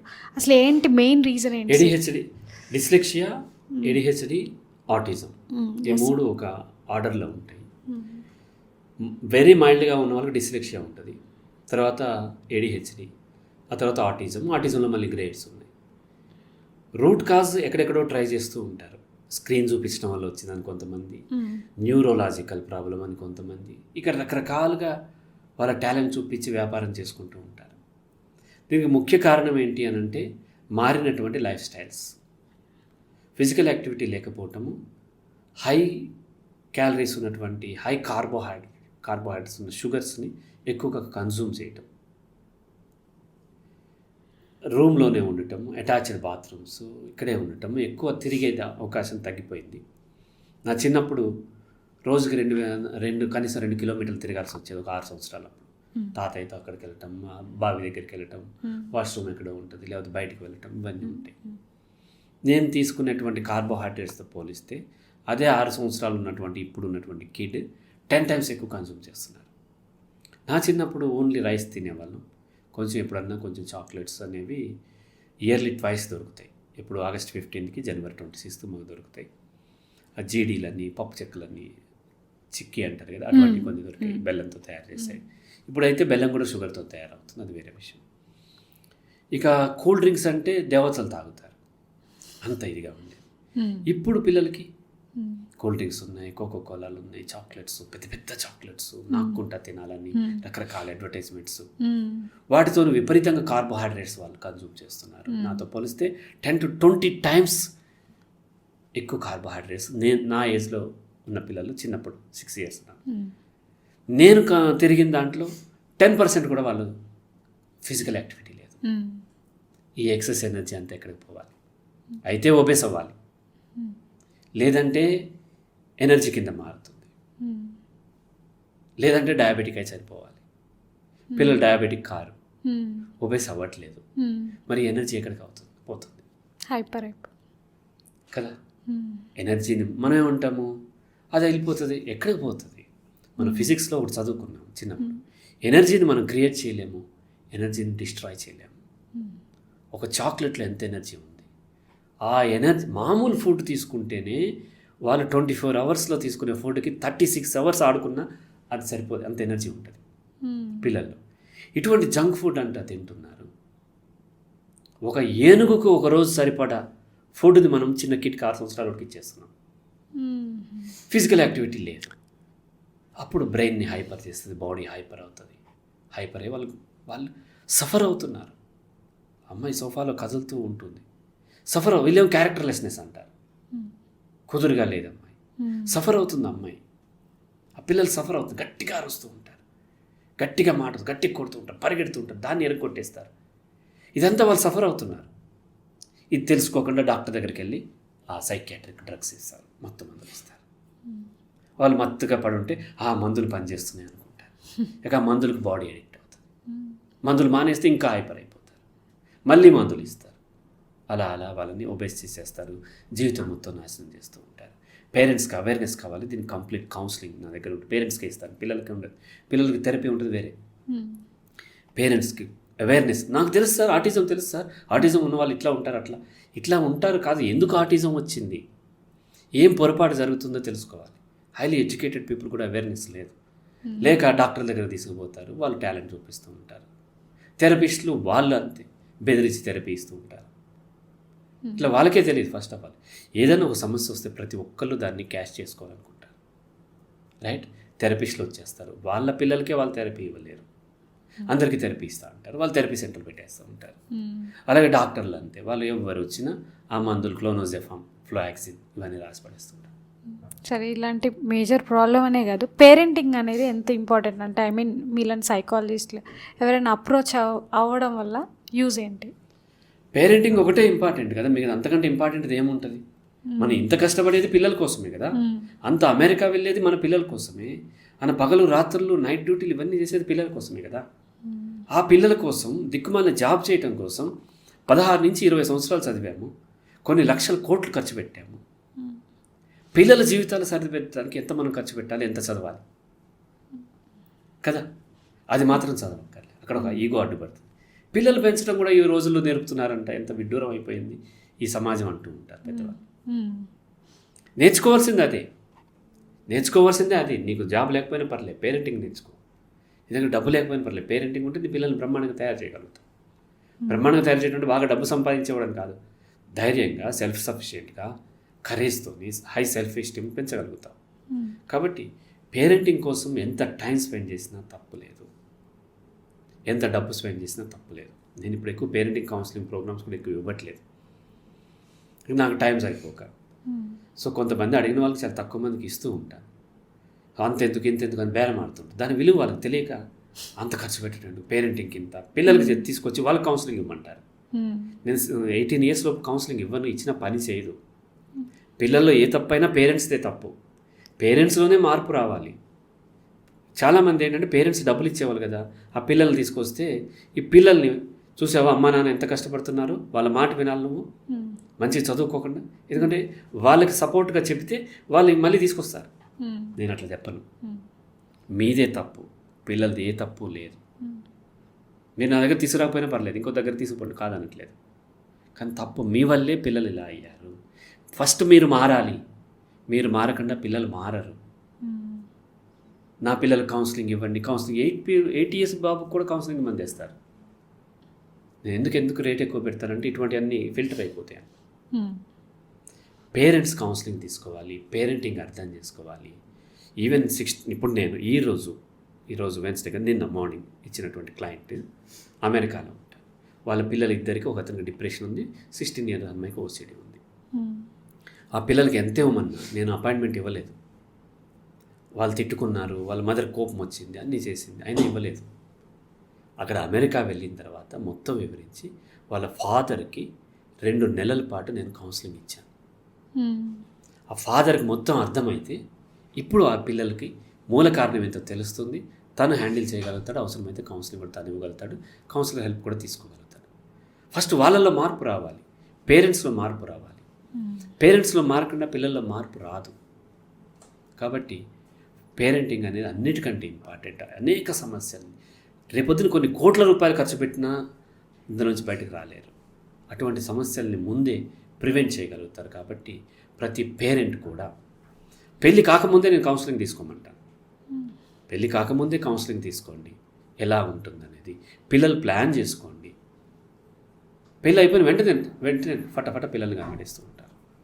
ఎప్పుడు కనాలి, ఎప్పుడు మొదలు పెడితే ఎప్పుడు పుడతారు, ఎప్పుడు కన్సీవ్ అయితే ఏ సీజన్లో పుడతారు, మిడ్ సమ్మర్లో అంటూ ఉంటారు, చాలా కష్టం అవుతూ ఉంటుంది. ఏ వర్షాకాలంలో పుడితే ఎటువంటివి వస్తాయి, ఇవన్నీ స్టడీ చేయాలి. ప్రెగ్నెంట్ అయినప్పుడు ఆమెకి ఏమి ఇష్యూస్ ఉంటాయి, ఎప్పుడు ఫోలిక్ యాసిడ్ మొదలు పెట్టాలి.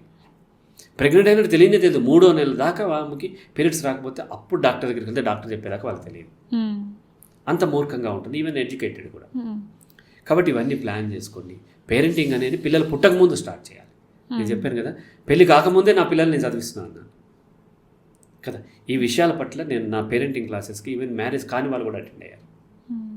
పేరెంటింగ్ క్లాస్కి మ్యారేజ్ కాని వాళ్ళకి ఏం పని అంటే, ఒకటి వాళ్ళు పెరిగిన వాటిల్లో ఏం జరిగిందో తెలుసుకున్నారు, తర్వాత రేపొద్దు ఏం జాగ్రత్తలు తీసుకోవాలో తెలుసుకున్నారు. అలా పేరెంటింగ్ కంటే ముఖ్యమైనది అయితే ఏది ఉండదు నా ఉద్దేశంలో.